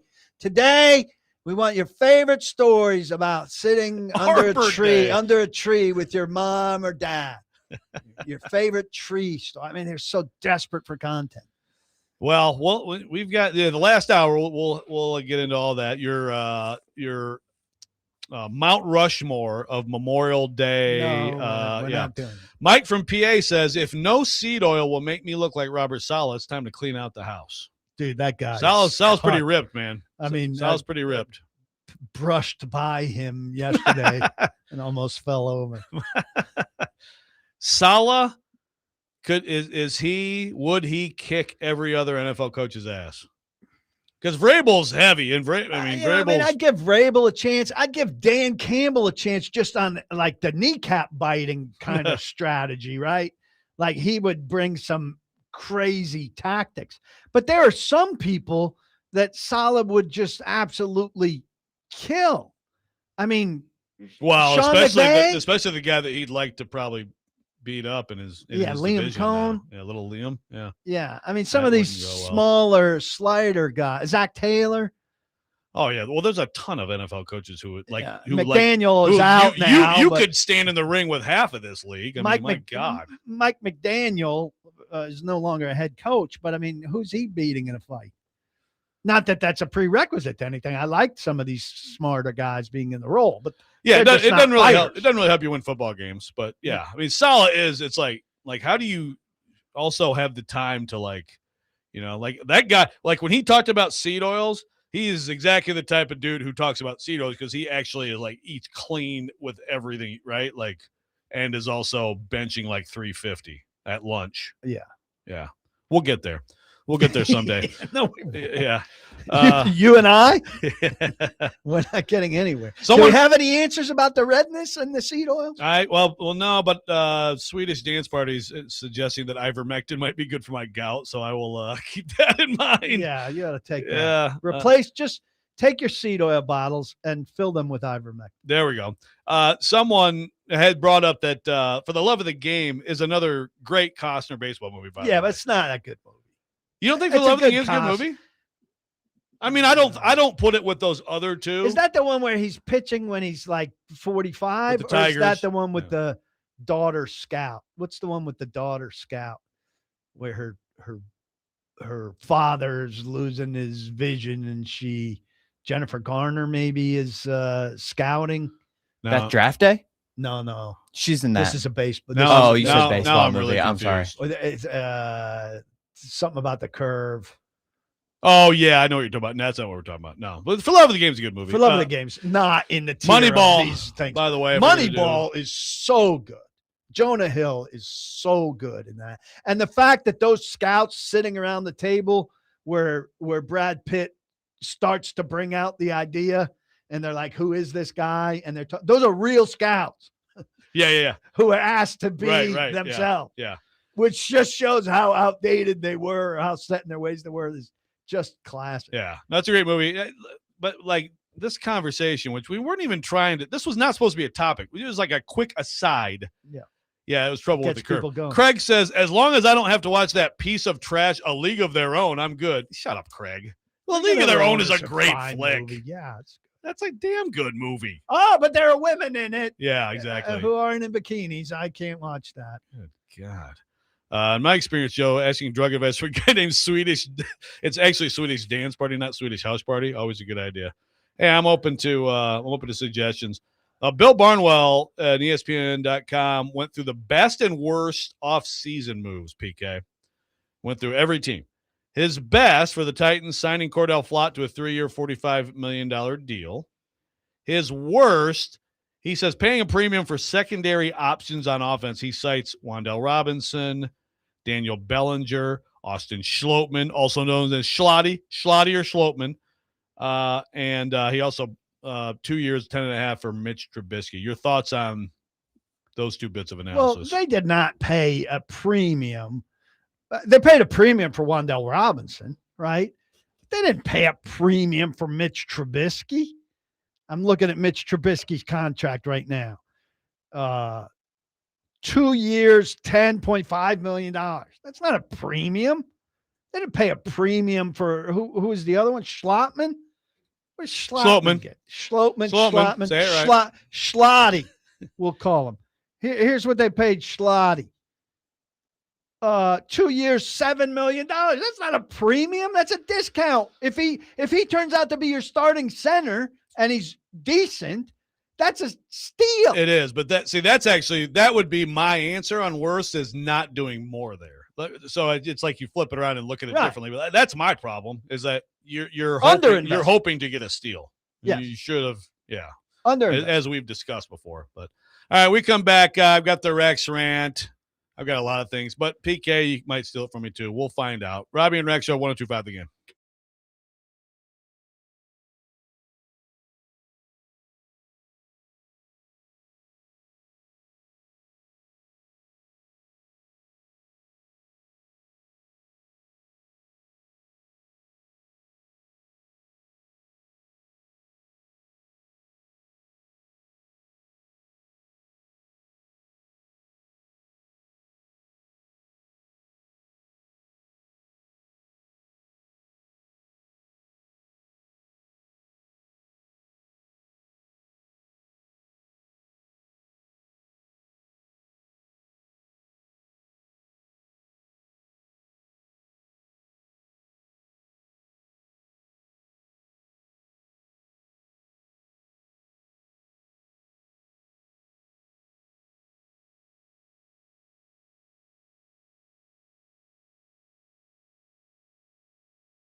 Sometimes he wakes up on the wrong side of the bed. And sometimes he's just, well, Joe. Awkward moment. Let's do it. This is the Rex Rant, now on Robby and Rexrode. I feel like I haven't given a gout update in a while, so it's not totally gone. I'm still wearing flip-flops, unfortunately, for you in the studio. Gross, my toes. Gout Awareness Day is May 22nd. I'm inventing solutions for gout. Permanent gout. Didn't know that was a thing. And here's gout. What was more painful, plantar fasciitis or gout? Gout. I'm checking the feed out. The start crucial here for gout. If you're hanging out with a bunch of guys with gout, Joe needs to tie into your group. Gout's got work to do. In all the ways I want to be like you, having gout is the number one way. All right, that's enough gout talk for the day. And there you have it. Time for the Rex Rant. Let's pause. Let's not let that slip.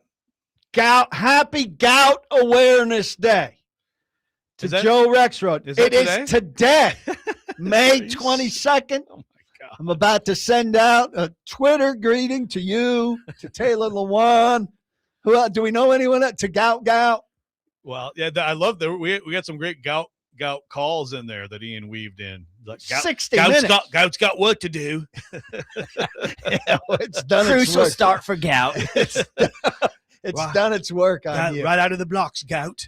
It is a big day. That's amazing. What will you be doing to is celebrate amazing. Gout Awareness tonight? I think seafood, steak, I was gonna meat. say, we got some graduation parties this week. I mean, maybe I just need to go ahead and just go all out on the beer, red meat, and shellfish and see what happens. I mean, it's been almost a year. Since your last I've been very careful. It's not fun, man. I don't know if I believe that. Oh, believe me, it's happened 3 times in my life. You don't want it. It was time better you than don't the want last. it. It was July of last. It was last summer, right? According to my notes or That my sounds- files here. That sounds about right. I mean, if you have a big bout, That sounds a gout right. if you have a big bout with gout, it could be good for my pocketbook because I get called in to do some substance. That is true, and there's no way that there's ever been a sports show in the history of sports shows that have said the word gout more than this show. When I talked to Lewan last week, when I talked to him about the Titans radio gig, which he said I definitely would have considered depending on the price. Yeah. I asked him about his gout and I sent him your condolences, kind of. And that's nice. He said, "Oh, brother, it's the worst." Well, as I've said before, I mean, Lewan, like wearing a boot with gout, I didn't get that. Like, you don't want anything to touch the foot. I'm like, dude, the boot is not the way to handle gout. I'm going to think that he has better gout than you. Well, and better gout. Yes. I mean, you would think, but I'm just telling you. Rex Rant, by the way, brought to you by Rapid Response Generators. Power when it matters most and served by the Wine Cellar in Hendersonville. And by the way, wine, that's usually with my lane. Like, I stick with the wine, stay away from the beer. But look, I'm going to take a quick break here because I have to deal with this, man. I'm sorry. And it's an absolute perma rant, but it's a little bit different angle on it today. But I'm like, college sports leaders are consistently, they are coming off as dumb as leaders in any industry you want to point out. And I'm telling you, that is a high bar. But let's go to Jerry McDonald. No, I'm sorry. That's not his name. His name is Jerry Moorhead. Well, let's call him McDonald. Well, better. We'll give him his correct name. It's Jerry Moorhead. He's the president of the University of Georgia. Now, by the way, Jerry is spelled Jere, but it is pronounced Jerry. Are we sure it's a he? It is a he. He's probably from Canada. It is a he. I actually, when I was doing the Feinbaum story last year, he was on the Feinbaum show. So he's one of these guys that likes to get out there a little bit in the media more than some presidents. Okay. So first of all, let's have this comment about the state of college football. He says, quote, "We don't get federal legislation, in my opinion. We're going to have to do this conference by conference."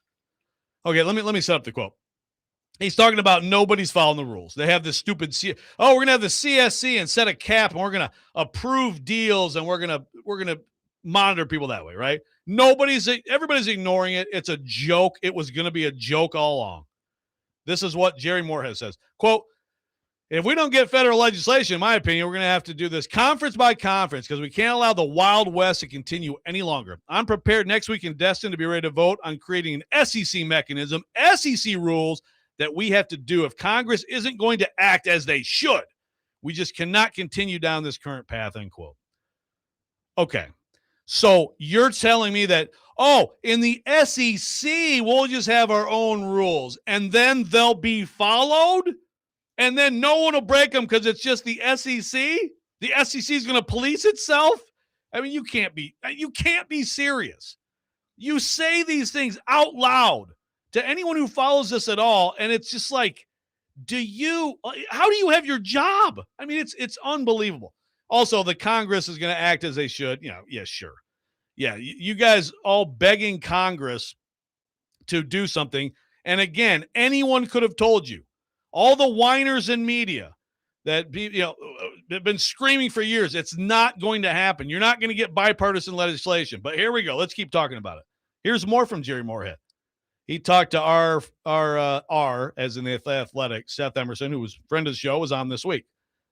He was asked about, the SEC championship and all this. He's against the playoff, Paul, the 2014 playoff, which I hope you are too. Yes, I hope absolutely. you're very much against it. But this is what he was asked. Okay, so we're talking about the SEC, doing our own rules. We've talked for years now. The SEC, Big Ten breaking away, right?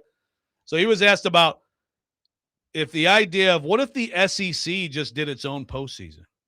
Here's what he says, quote, I think that'd be fantastic. I can't imagine the ratings if that happened. Georgia, Alabama SEC championship last year had ratings through the roof. Imagine if that had been for the national championship. I think our fan base is strong across the country, end quote. So you take the SEC championship game and say, hey, guys, this is the national championship game. Yay! And everyone in the nation is like, well, sounds good. The Georgia Bama is playing for the national. They said so. They're called it the national championship game. This is how stupid we've gotten in college sports. We're saying things out loud that like a 4-year-old should be able to discern is just utterly moronic. And these are the people leading college. This is a person leading an SEC university, who, by the way, is the boss of Greg Sankey. We're screwed. Your thoughts? Well, they're fixing problems that don't exist, and they're idiots that, unfortunately, I mean, it'd be good if somebody advised him not to speak. But he's too powerful to be told not to speak, probably.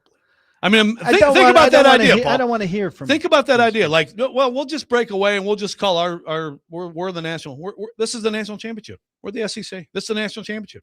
Well, I know a couple schools that would accept that declaration.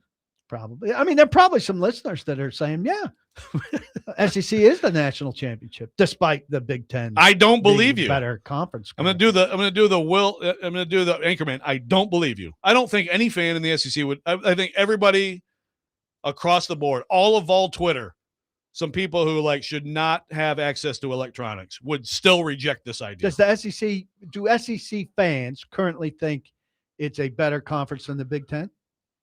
I mean, probably more do than should. We've got Lane. So don't make it like they're not delusions. Oh, no. Oh, for sure. Yeah, there are limits. And this would be a limit of, yeah, we can just say that this is the national championship. I mean, no one buys that. And yet a university president just said it out loud. Is it getting a lot of run? Well, it just happened yesterday. So, I mean, I'm screaming about it. So hopefully we'll, maybe if you tweet about it in tandem with a seed oil. No, I'm letting the seed oil and the gout awareness tweets kind of breathe. Did you send one out? I don't want to clog that up. Oh, goody. All right, when we come back, we will bring in Turron Davenport to talk Titans. Robby and Rexrode 102.5 The Game.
ESPN's Turron Davenport talking Titans now on Robby and Rexrode on ESPN 102.5 The Game and the Game Nashville app.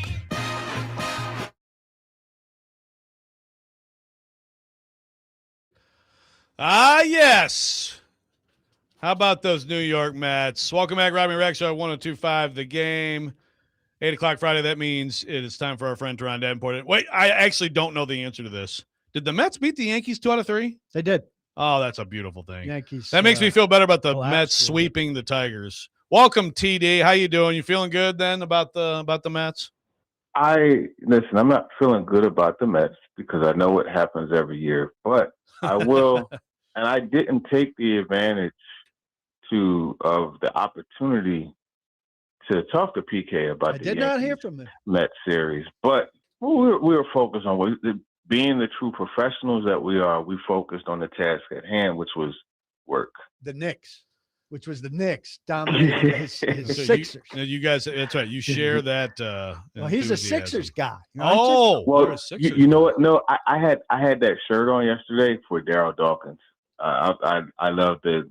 That was my first autograph I ever got. My dad brought it home for me from the mall.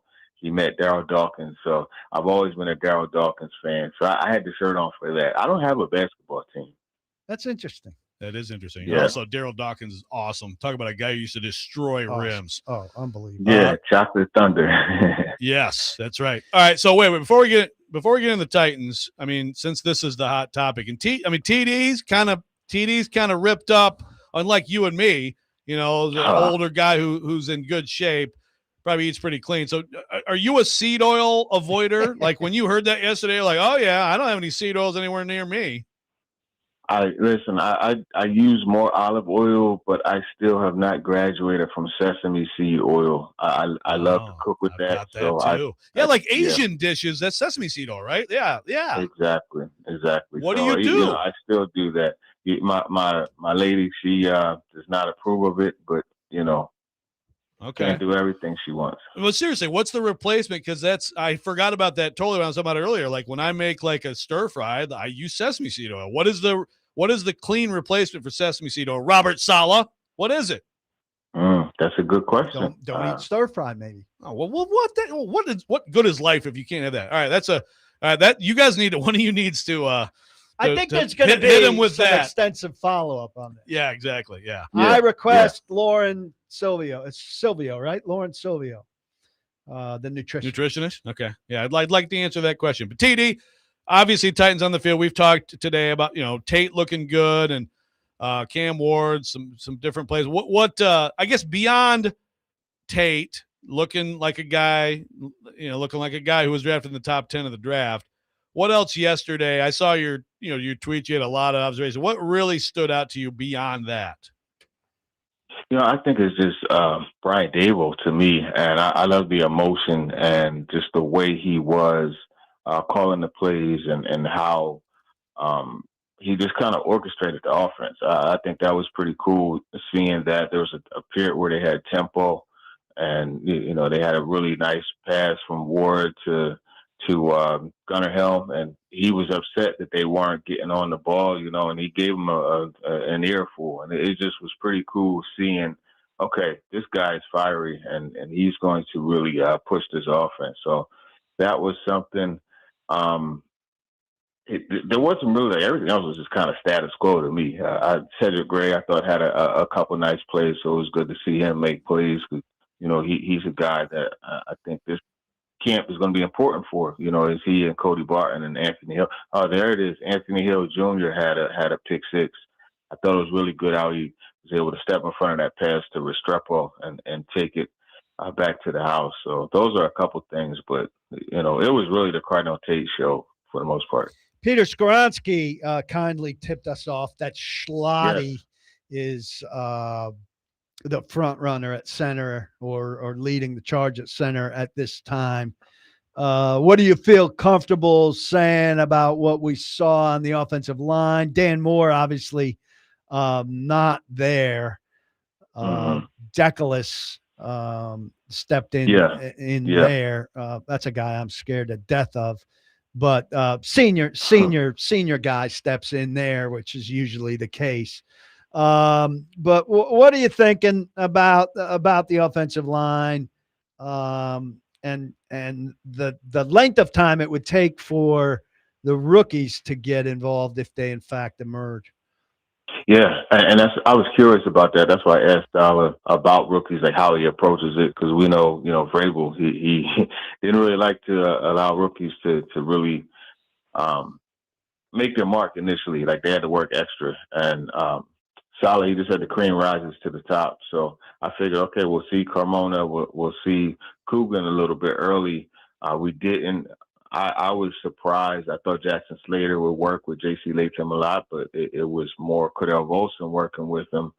And I guess that's, how they're looking at it initially. So that's pretty much what I saw on the offensive line. So back on to Tate, TD. Is there a trait of his or something that he showed that you didn't expect yesterday, or that maybe stood out more than you anticipated? Yeah, I say what stood out more than I anticipated. He's smooth. I really felt that, there's a good transition to where when he snaps the ball out the air, it goes to running back. He turns and gets upfield quickly. I thought that was pretty impressive. But it's just there's a degree of smoothness to his game. And it's funny, in my notes, I spelled it SMOOV. That's VE, because it's smooth like that. And I like the way he catches the ball with his hands, too. PK, you saw it at the back of the end zone.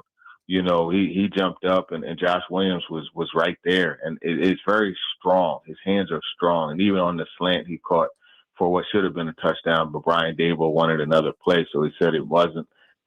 It's just a very smooth operation with him, and you like that. And he actually, the 4.5 is what it is. It's still fast, but you could see how he could get down the field, and he has route savvy as well. With no Ridley, with no Isle Manor, with DK not participating in team stuff, you and I were talking a little bit about KJ Osborne getting a lot of run. And I think Tyron Montgomery, out of the undrafteds, it really has some sticky hands. I keep looking. I said this last night on my podcast. Twice I've looked at the roster to check his height. He plays bigger than 5'11", and he's got good hands.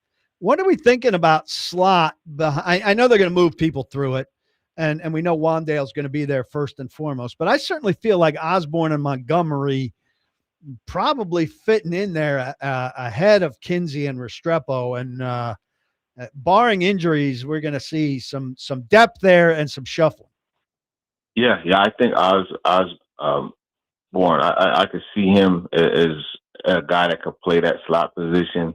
Montgomery, he's a former hooper, so he's naturally going to play above the rim the way he does. So I thought that was good. I think he's more suited to play outside, to play the Z position. Because for me, I don't see that quickness, that shiftiness for him. And he's still, learning the position as well. I mean, he's only played, 2-3 years. So he has a way to go before I could see him as a slot. But, I mean, Greg Lewis might see him as that, and we'll see what happens. But I know he had a solid day yesterday. One other guy I want to ask you about who really looks the part, and I'm wondering about where you think he is at this point, Joshua Williams, who ranks right now as the third outside corner. Yeah, well, I like Josh Williams coming out of college. I remember going over, and this is the thing I always like about going to not the podiums, but the little tables on the side. Yeah. You get extensive conversations with these guys because no one really talks to them. And I remember going there and talking to him out of Fayetteville State. He's a fellow HBCU grad, so I definitely was able to find a common ground and talk to him. I like his length. Right. But really, I mean, he is a guy that, Carnell Tate, was able to beat for one of his touchdowns. But I think he does come in and he gives them a little something on the outside. And we've seen that Saleh likes that length on the outside. So it's understandable why they signed him. And remember, Borgonzi was there in Kansas City when they drafted him, out of a D2 school. Talking to Turron Davenport, ESPN NFL Nation. Last thing for you, TD. I actually want to ask both of you because we haven't talked about this, but the Titans do end up replacing Chad Brinker's job with someone with serious experience in this league. First of all, I guess, what is the conclusion then from that? And is it a big deal? Like, is this a hire that is a big deal for the Tennessee Titans? I think it's a big deal in that they're maintaining this structure. So they weren't full of crap in terms of, the GM job is too big. And this guy, Dave Gardy, I reached out to somebody who said, what a great hire. And somebody reached out to me and said, boy, the Titans really hit a home run with this guy. So that looks pretty good. Yeah, no, I got similar feedback. And one of the things that I was told was this is a guy that is brought in, and he's going to help them a lot with this Super Bowl situation, given his time that he has, in the league office. And then another thing is he's very familiar with the CBA and also with officiating. So that is something that'll help him there. And it is more or less, as PK said, designed to allow the GM to focus on the roster and not have to deal with a lot of the logistics and things like that. So I think it's kind of, a liaison, and that's actually what he served as with the Commanders, a liaison to the league, between the league and the organization. So it's definitely a good hire. I like that they did this, and this is proof that, they didn't just create the position because they felt Rand Carthon couldn't handle the duties that came with being a GM. They just felt a GM, period, needed to focus on the roster and building that and not the other things that are typically required of a GM. Here's just one small food for thought, Rex. Vin Marino, long time Titan, but came from the league office and is viewed as part of the Titans' stability. Adolfo Birch, not as long, also viewed as a cause for Titans' stability, came from the league office. And now Dave Gardy comes from the Commanders, but was with the league office for a long time. If he can be the same kind of guy, those are three big pillars that give the Titans a lot of legitimacy. Only they could hire Roger Goodell. It'd really be in good shape. Good talking to you, TD. Have a big weekend. Turron Davenport, thank you. Go Mets. And for both of you guys, I mean, at least your baseball teams, like, their season isn't over, unlike mine. The Mets season, basically. No team that's lost 12 straight has ever won them. Yeah. It's still in better shape than my Tigers. So hey, at least you got Scooby. That is true. He is coming back soon. I hope he can pitch every day, and somehow we can get to 500. That'd be great. All right, TD. Thanks, man. We'll talk to you next week. All right, fellas. Have a safe weekend. And we will react to TD coming up next and get into. I've got another burning question for PK. Robby and Rex Show 102.5 The Game.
The 615 Open Golf Tournament might be sold out, but you can bet on all kinds of awesome experiences to directly support Folds of Honor at 615open.com/auction. Have an unforgettable time while supporting a great cause. 615open.com/auction. We are broadcasting. This is Robby and Rexrode. Paul Kuharsky in for Robby. We're broadcasting with the Bisbee Plumbing, Heating, Air Conditioning Game Nashville Studios, home of the $99 yearly Beehive membership, where the buzz is always about great service. And we're presented by Green Ventures Landscaping. For homes and businesses that want to stand out, not blend in, visit greenventureslandscaping.com. Okay, Paul. Gosh, I forgot I had a question for you. There's a lot of – the seed oil stuff is people are really – just like your tweet. I got this texter who says – loves the show, which is nice. He says, late to the party, but no seed oils is Joe Rogan, bro science, bull, bleep. So I don't know. Some people are rejecting this out of hand. I've heard stay away from seed oils for quite a while. I don't think this is like I don't think Robert Sala's like on the cutting edge of like alternative science here, is he? I mean, like it's in a lot of bad stuff. I think in general it's been blown out of proportion. Blown out of proportion? Yeah. I think there are some people who do this who also do some other stuff that is more wild and questionable. Wait, who avoid seed oils? Yeah, some people who are big on this are also big on some other stuff that is less proven or like snorting cocaine off toilet. But like, what are we talking about here? Joe Rogan is into some weird stuff. Yeah. Right. And also has a lot of conspiracy theories, etc. So people who are out on Joe Rogan are out on all of Joe Rogan stuff where Joe Rogan might believe in some things that are fine, like that seed oils aren't great for you. Yeah. I didn't realize this was traced to him. I don't know that it is. Okay. But it could be in his basket. Any doctors? Trusting your listener. Do we have any nutritionists listening? I mean, how about some nutritionists? Give me some help here. I mean, I've been eating a lot of avocado lately. Avocado is great. Yeah. I mean, because it's soluble fat, right? Or soluble fiber. Is that what it is? That's what I've heard. You tell me. I don't know, but I like it, so I eat a lot of it. Someone's talking about Aaron Rodgers mushrooms. That's enough. Let me tell you about a sandwich I made yesterday. In fact, I'll show you a picture. You want to see this picture? God, can I please? I came here this morning and I thought, if I can make it through this show and see a picture of Rexrode's sandwich on Gout Awareness Day, things will really be here. Big. It's right here for the camera too. I sent this to my whole family. It is yesterday I made a turkey, turkey bacon, avocado, like straight from an avocado, and I sauteed portobello mushrooms. No.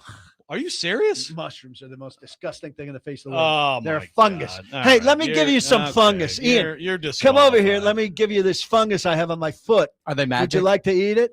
Are they magic? No. Okay, fungus. then no, I'm good. Just when I think your takes can't get dumber. Mushrooms are the most. We're going to compare mushrooms to something. Everybody's allowed to have what's your one thing? Like mushrooms are my one thing. They just repulse. I'm so sad for you. Like I'm not a big mushroom guy either. Pepperoni mushroom pizza is like the greatest thing though. Like I love mushrooms, olives, all that stuff. I'm asking you what you hate. He's giving me a list of things he loves in a conversation about things. This may be the problem. There's very little food. Joe eats everything that I don't love. Thus. But my mom used to. I've said this on the show. She used to make me eat liver. Like when nobody likes liver. Well, I'm sorry, but I hate. Like I especially hate it. Like I put it on my little brother's plate, and I got in a lot of trouble. And I tried to make it seem like I ate it, and he was like, he was like 2, and I was like 6, right? And I put it like it made me gag. That's all I can think of. Okay, but you're not having. That's not around. Like what's around that you don't like? Well, I mean, you wouldn't order off the menu that you would avoid. Well, I think people who put ketchup on like brats or hot dogs are. He just doesn't know how this works, Ian. I don't have an answer for you. What food do you not like that's around? You have to go out of your way to find liver. I don't like cantaloupe. There. How hard was that? That's good. Okay. Okay. Yeah. That was work. What's hard? I need extra money, Chase, because I had to work that extra hard. Hey, listen. To get an answer to a basic question. I like food. I don't know what to tell you. Regarding liver, I'll say this. I had this conversation with my dad before he started to fade, I think. And I told him, and he didn't disagree necessarily, I don't think, that certain foods would kind of disappear with his generation. Liver and onions would be one of those. Liver, fruitcake. There is no industry for fruitcake. I like fruitcake. After people who are over 70 die. Never seen one. If you have a fruitcake business or an investment in fruit, get the hell out. Find something else. But you've had it before. Yeah, and it's disgusting. No, it's not. Come on, it's You've never had good fruitcake, clearly. In alcohol, it's gross. Liver is who's cooking liver? Who's Very eating few people gizzards anymore. and stuff like that? Well, actually, our friend Mark called in and Mark does, yeah. yeah, All right, Mark in he's, Nashville. he's a maverick. He's a rebel, right? This texture says between the cigars and the beer, I don't think the seed oil is going to do too much to me. Yeah, well, that's there is that. I'd like to see you like with a cigar and a beer, and then like a side of seed oil, like bartender. Give me a shot of seed oil and a chaser. Like, do people And some bread, just dip it in. Yeah. Well, people do. Get the seed oil and put some oregano in it, like you're dipping your bread in there. I mean, who doesn't love a little bread dipped in the olive oil? Yeah. Right? Well, that's olive oil, though. That's yeah, good. I know. Does that happen with the seed oil? I don't know. Some Gunner's saying coleslaw. Yeah, I'll tell you what. Coleslaw is one of my. I love it. I could eat it every day, and it's one of my ways that I judge a restaurant is if the coleslaw is good or not. Like that's kind of like like there's like crappy coleslaw. It's like water. It's kind of it's like this place is. But if you go to a place and they got legit good coleslaw, it's like hey, this place. I think that's fair. I think this place cooks from scratch and they have they care about their food. My brother, the coleslaw in the New York delis, that kind of stuff, very good. My brother, who amazing. worked for the Food Network for a long time, said that about Asian restaurants. A dumpling tells you everything. Okay, I got that. Okay, now I'm really vexed by the whole sesame seed oil. Because I love making stir fry in Asian dishes, and I mean, I don't know what else I would use. As long as you're not drinking it constantly every day, I think you'll be fine. Let me look that up. I'm gonna head to my friend ChatGPT, and I'm gonna see what it says. Okay. In the meantime, on the YouTube chat, we have not addressed this, but yes, George from Murfreesboro does say it's a shame we're not getting a Ravenwood Nolensville championship today. Both of them lost. Congrats to Ravenwood. Ravenwood won a game further and won the Nolensville. regional. Yeah. Okay. That's Better fine. season. That's fine. And no behavioral issues. Well, no, that's not true. No, first of all, Nolensville beat Ravenwood, I think 4 out of 6 times. Also, we didn't have a parent who's a fat drunken slob who's screaming in people's faces getting pulled away by the cops. And we So didn't have we didn't have that. And we didn't have a mother of our best pitcher getting in the face of a songwriter catcher saying, "Write us a song, country boy." Unverified. That's more embarrassing, No. and it's verified. No one got in the face of anyone. This dude got in the face of our parents. This dude, Ah. here, again, we'll do this. Who is this guy? I will say. I want the name. I will say our guy behaved inappropriately, and Joe refuses to say that this woman is out of line. That tells you all you need to know about how Ravenwood handles itself versus how Nolensville handles No, itself. I've already said it. Except I will say the left fielder and the second baseman on Nolensville, great kids who Simon has played with and who I love. Thanks for that. You're welcome. Like I said, Play us a song, country boy. Just all game. If pitcher's mother, if I'm that pitcher, I go over and tell her to shut up. If someone did that, I don't agree with that. Are you finally going to say something? I already said that. I don't have it verified. I I have verified that your idiot came over and started screaming at our parents. As soon as I heard and that, got I said, pulled away by the police. Inappropriate behavior. Well, that's verified. Didn't get pulled away by the police. Your comment is not verified. My comment is verified. By who? By me and several people who You didn't hear it. You heard it secondhand. Don't lie. All has to be first. Don't lie. There's no secondhand account that's reliable ever. Not apparently from Ravenwood baseball parents, because they're some. Sing us a song. See, now that's I'm appropriate. Now I'm going to generalize. A parent shouting at a kid who's going to ETSU on scholarship and wins songwriting awards. That kid deserves to be ridiculed throughout a game. Also, head-to-head wins is not the way you determine who's better. Okay. Who won sectional? Okay.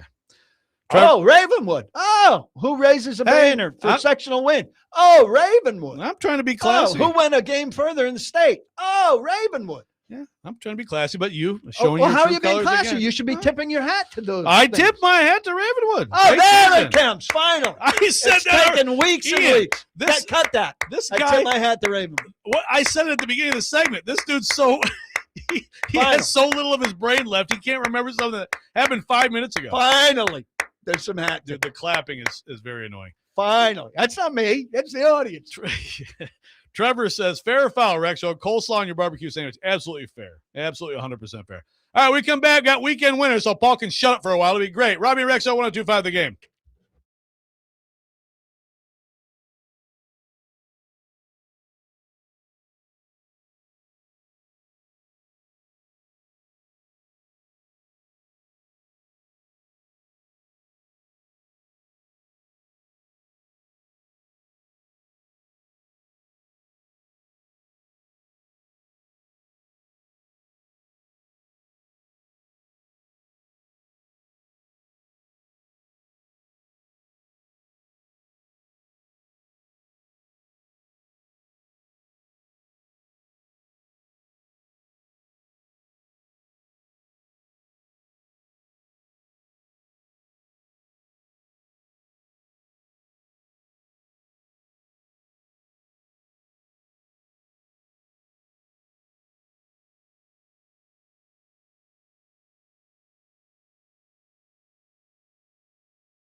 It's time to pick some winners.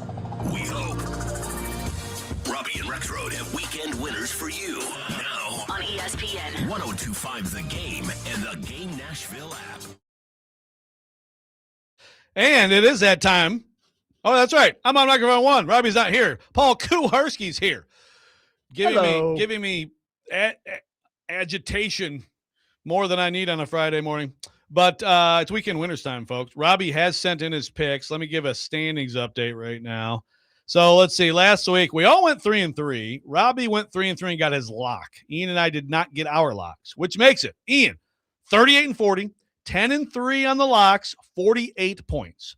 Joe, 37-41, 6-7 on the locks, 43 points. Robby, 1 point closer, 35-43, 7-6 on the locks, 42 points. So it's still a race. This goes till basically the end of the Stanley Cup and NBA playoffs. So let's go to the 3 games that we're all going to pick. Let's start with Spurs Thunder, game 3.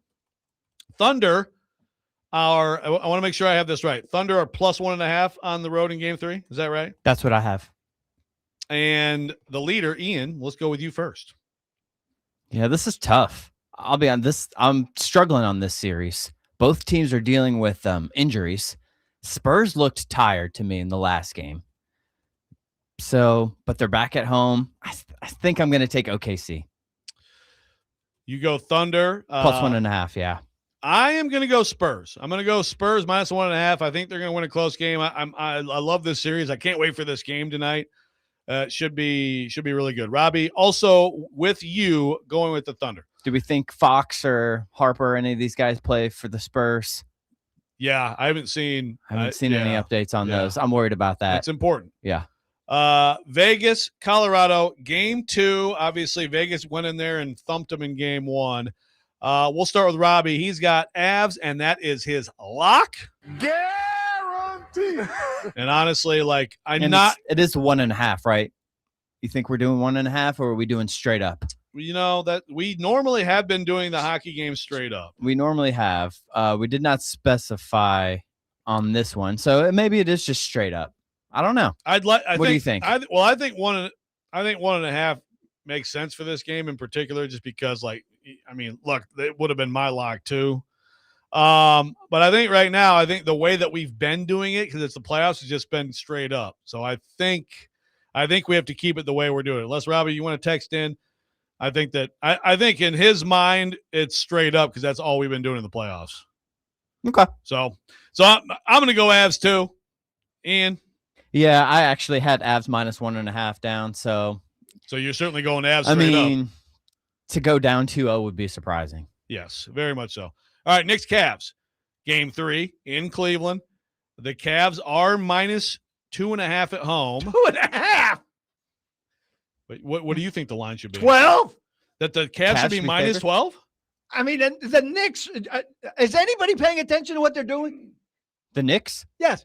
I think so. Yeah. I watched. The Cavs are complete dogs. They're done in this series.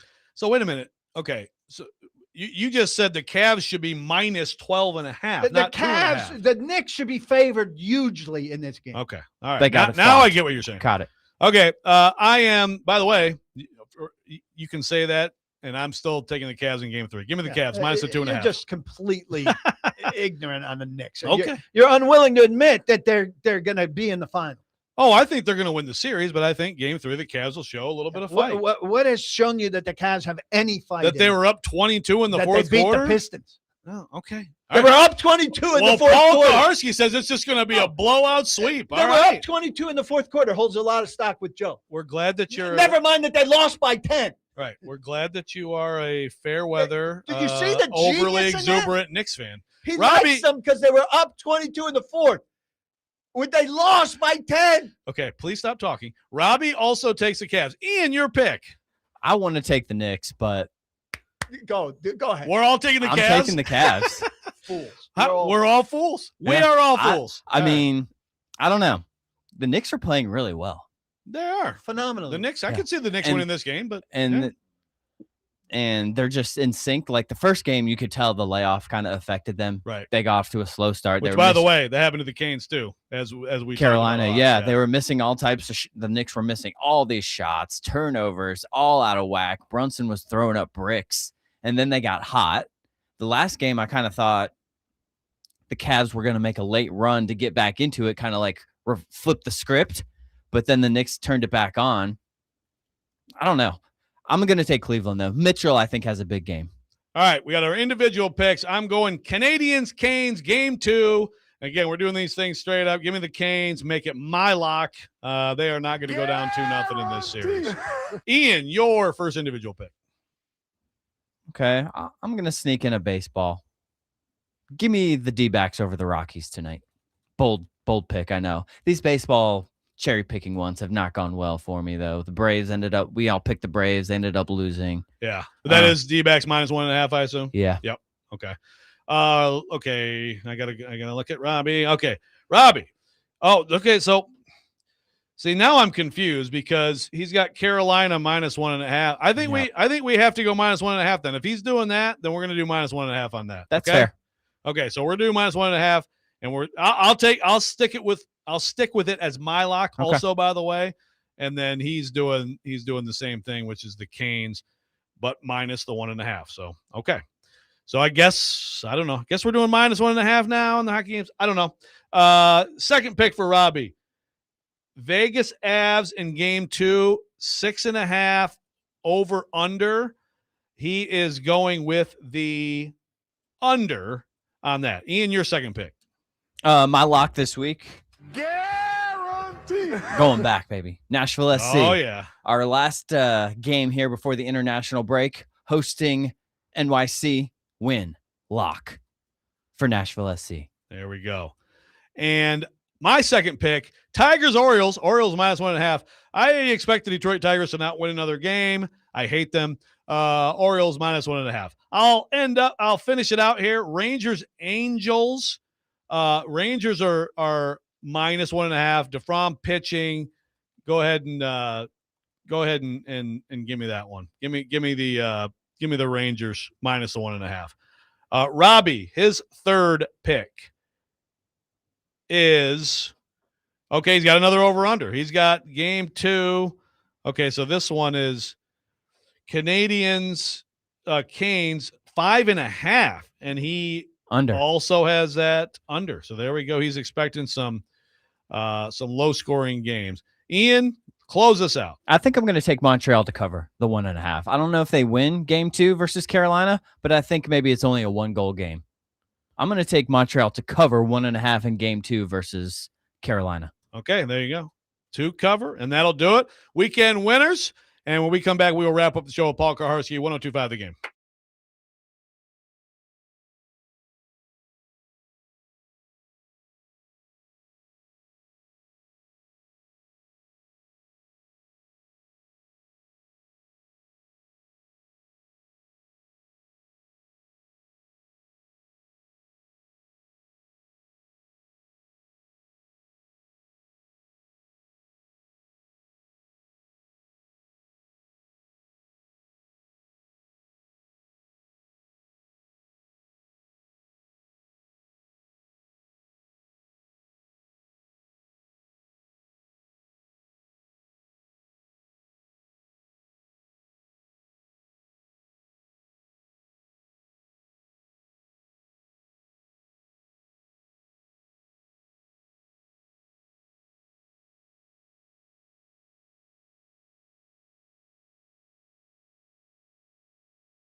Final segment here on Robby and Rexrode 1025 The Game. I'd like to invite you to subscribe to our YouTube channel, by the way, at 1025 The Game for live shows and exclusive content.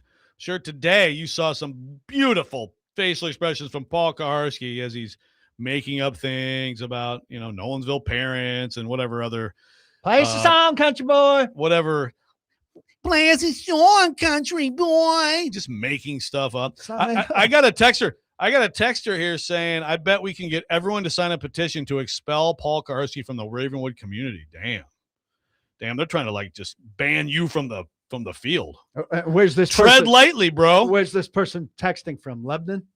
I'm going to take their word that they're texting from Ravenwood. So, just be careful.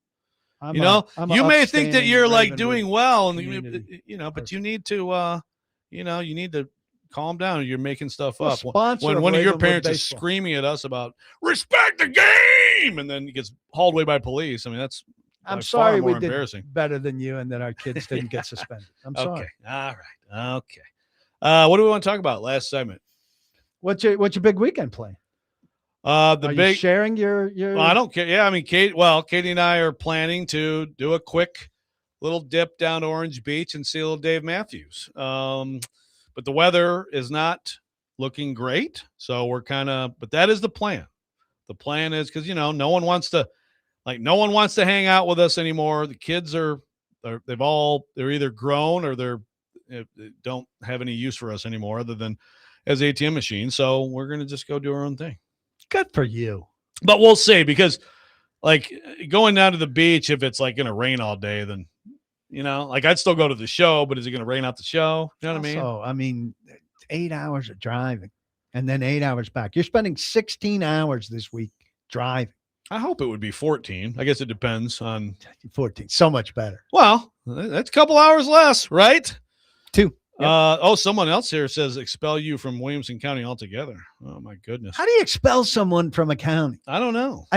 We pay property tax. I think that's what it takes to qualify to live in a county. That's a fair point. Stilly's got a lot of seed oil thoughts for me. So thank you, Stilly, for your thoughts on seed oil. I love cooking advice from a guy who's hefty. Well, I'm hefty too. So you know what? I don't need You're not giving me cooking advice.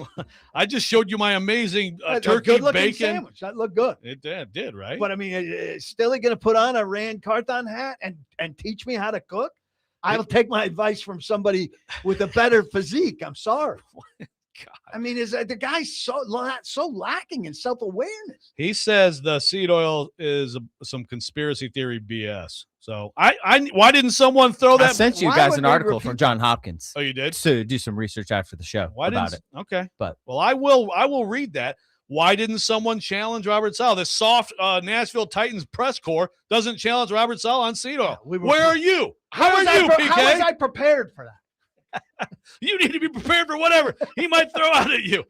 Seed oil. Excuse me, coach. By the way, ChatGPT, which is unreliable, gave some advice. But let's put it on the air. Well, for something like this, I don't have a problem with it. I'm sorry, I'm on the wrong page here.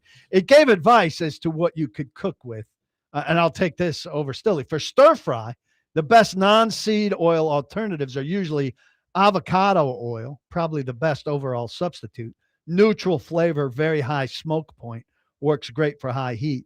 Also recommends coconut oil, beef tallow, ghee. My mom's big on ghee. I got some ghee. Yeah.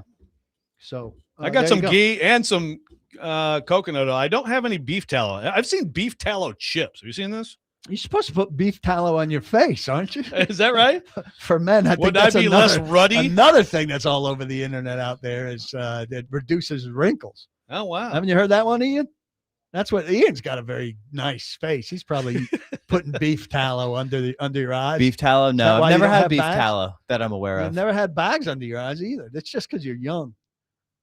I'm not that young. Those girls are going to get some bags under their eyes. Oh, yeah. Oh, the grace coming in. Don't worry. Yeah. I'm 43 now, so I'm not that young. That's true. You're not that young. We're both jealous over here, but yeah. All right, so Joe's going to make an avocado oil stir fry tonight to celebrate Gout Awareness Day, and he's going to let us know how that goes.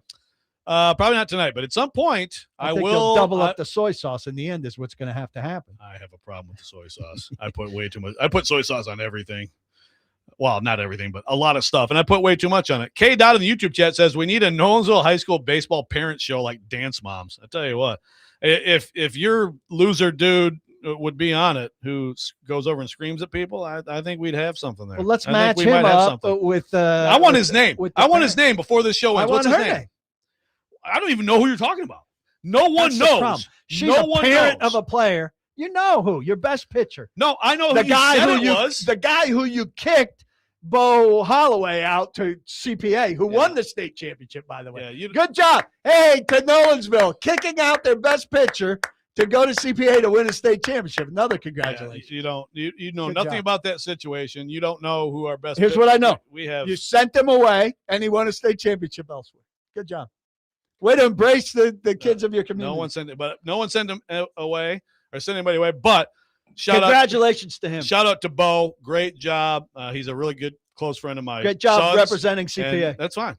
Good. Congrats to you. I'm not I'm not the type of jackass who would be on a Nolensville baseball parent show, but you are. So you are. What sense did you that are make? basically auditioning for the show. I would be on a Nolensville parents show. You'd What be on sense did a that make? baseball parent show. What You guys that's not what start he a said. podcast. You are a dance mom as a baseball parent. I mean, clearly. This is ridiculous. You're making things you're, up. You're more involved in it than I am, and my kid's in the program. Well, we're supporting our friends. And they had a great year. Congrats to Nolensville. Congrats to Ravenwood, too. Which Let's had have a little better class. year. Sure. Let's have a little class. That's fine. Some people can have class. Some people can't. Congratulations. Nolensville's a great baseball program. I'm sorry about the disciplinary problems. Sure. Okay. Yeah, there we go. Just send your guy over.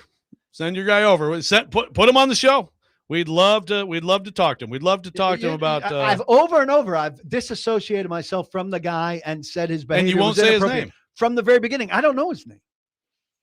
Yeah, whatever, dude. He's over at your house every week for poker night. Don't lie to us, dude. I wish I had friends that came over for poker night, and I wish I had money to play poker with. I have a lot of wishes. What are you doing this weekend? Not a lot. Okay. Not a lot. Kids going off to some camp on Sunday morning, which isn't going to change things much. He won't be stopping by overnight any longer for a week. Sounds about right. Yeah. Yep. He goes to a pool get-together virtually every night. Yeah. Yeah. You just don't know what these kids are doing. Ian, how about you? That's it. Never mind. No plans. No plans. Just no hanging plans out. is great. Yep. No, got nothing. Finished up school this week and trying to get back into the summer routine, see how that goes. To 4-year-old, almost 7-year-old teacher wife. So new routine after summer, but it's gonna be tough. Yeah, rest is good. Yeah, we'll have to see how we can keep them occupied. We do. Starting a to-do list already. She had a list of things that we would like to do today. Go to the pool, let her watch YouTube, all the stuff. So we'll see. We do have neighborhood friends coming over tonight in a bit of a going away party for neighbors who are moving. And I need to get the down low on when people are coming to scout out their house. So if I could go out and make a racket if it's somebody I don't want to be my neighbor, and I can go out and sabotage. Sabotage things. As I did when they were like moving. Step Brothers. As I did when they were moving. I was looking out a little window and I was like, oh yeah, that looks good. What can I do to make the neighborhood Paul more walking appealing? around half naked in the front yard during the Go open out houses. there in my underwear if it's unseemly. Wow. Well, meanwhile, Stilly has texted both of us. Would he you said, stop with the Stilly? No, hey, you sit there and just listen. He says, Emerald Lagasse, not skinny, so are you too good for him? Also, I told Joe to use avocado oil, so me and Chat GPT are right. But hey, Paul, keep listening to RFK Jr. because he does pull-ups. I don't listen to RFK Jr. I'm very publicly not an RFK Jr. guy. I think if somebody here is dealing with that stuff, it's going to be you, Stilly, not me. Thus they call you the Still Billy. We have covered a lot of ground here today on the program, I must say. Texter says, I wish I had friends. True words have never been spoken by Paul. And on that note, we love you, though. We love you. Yeah. We love our Paul Kuharsky. Thank you for filling in for Robby. We had a good time. I'm very happy to have been here. Have a great holiday weekend, everybody. And while you're doing it, don't block the box and be sure to lock your locks. Jake Lyman coming up. 102.5 The Game. Oh, look at the cute raccoon with rabies.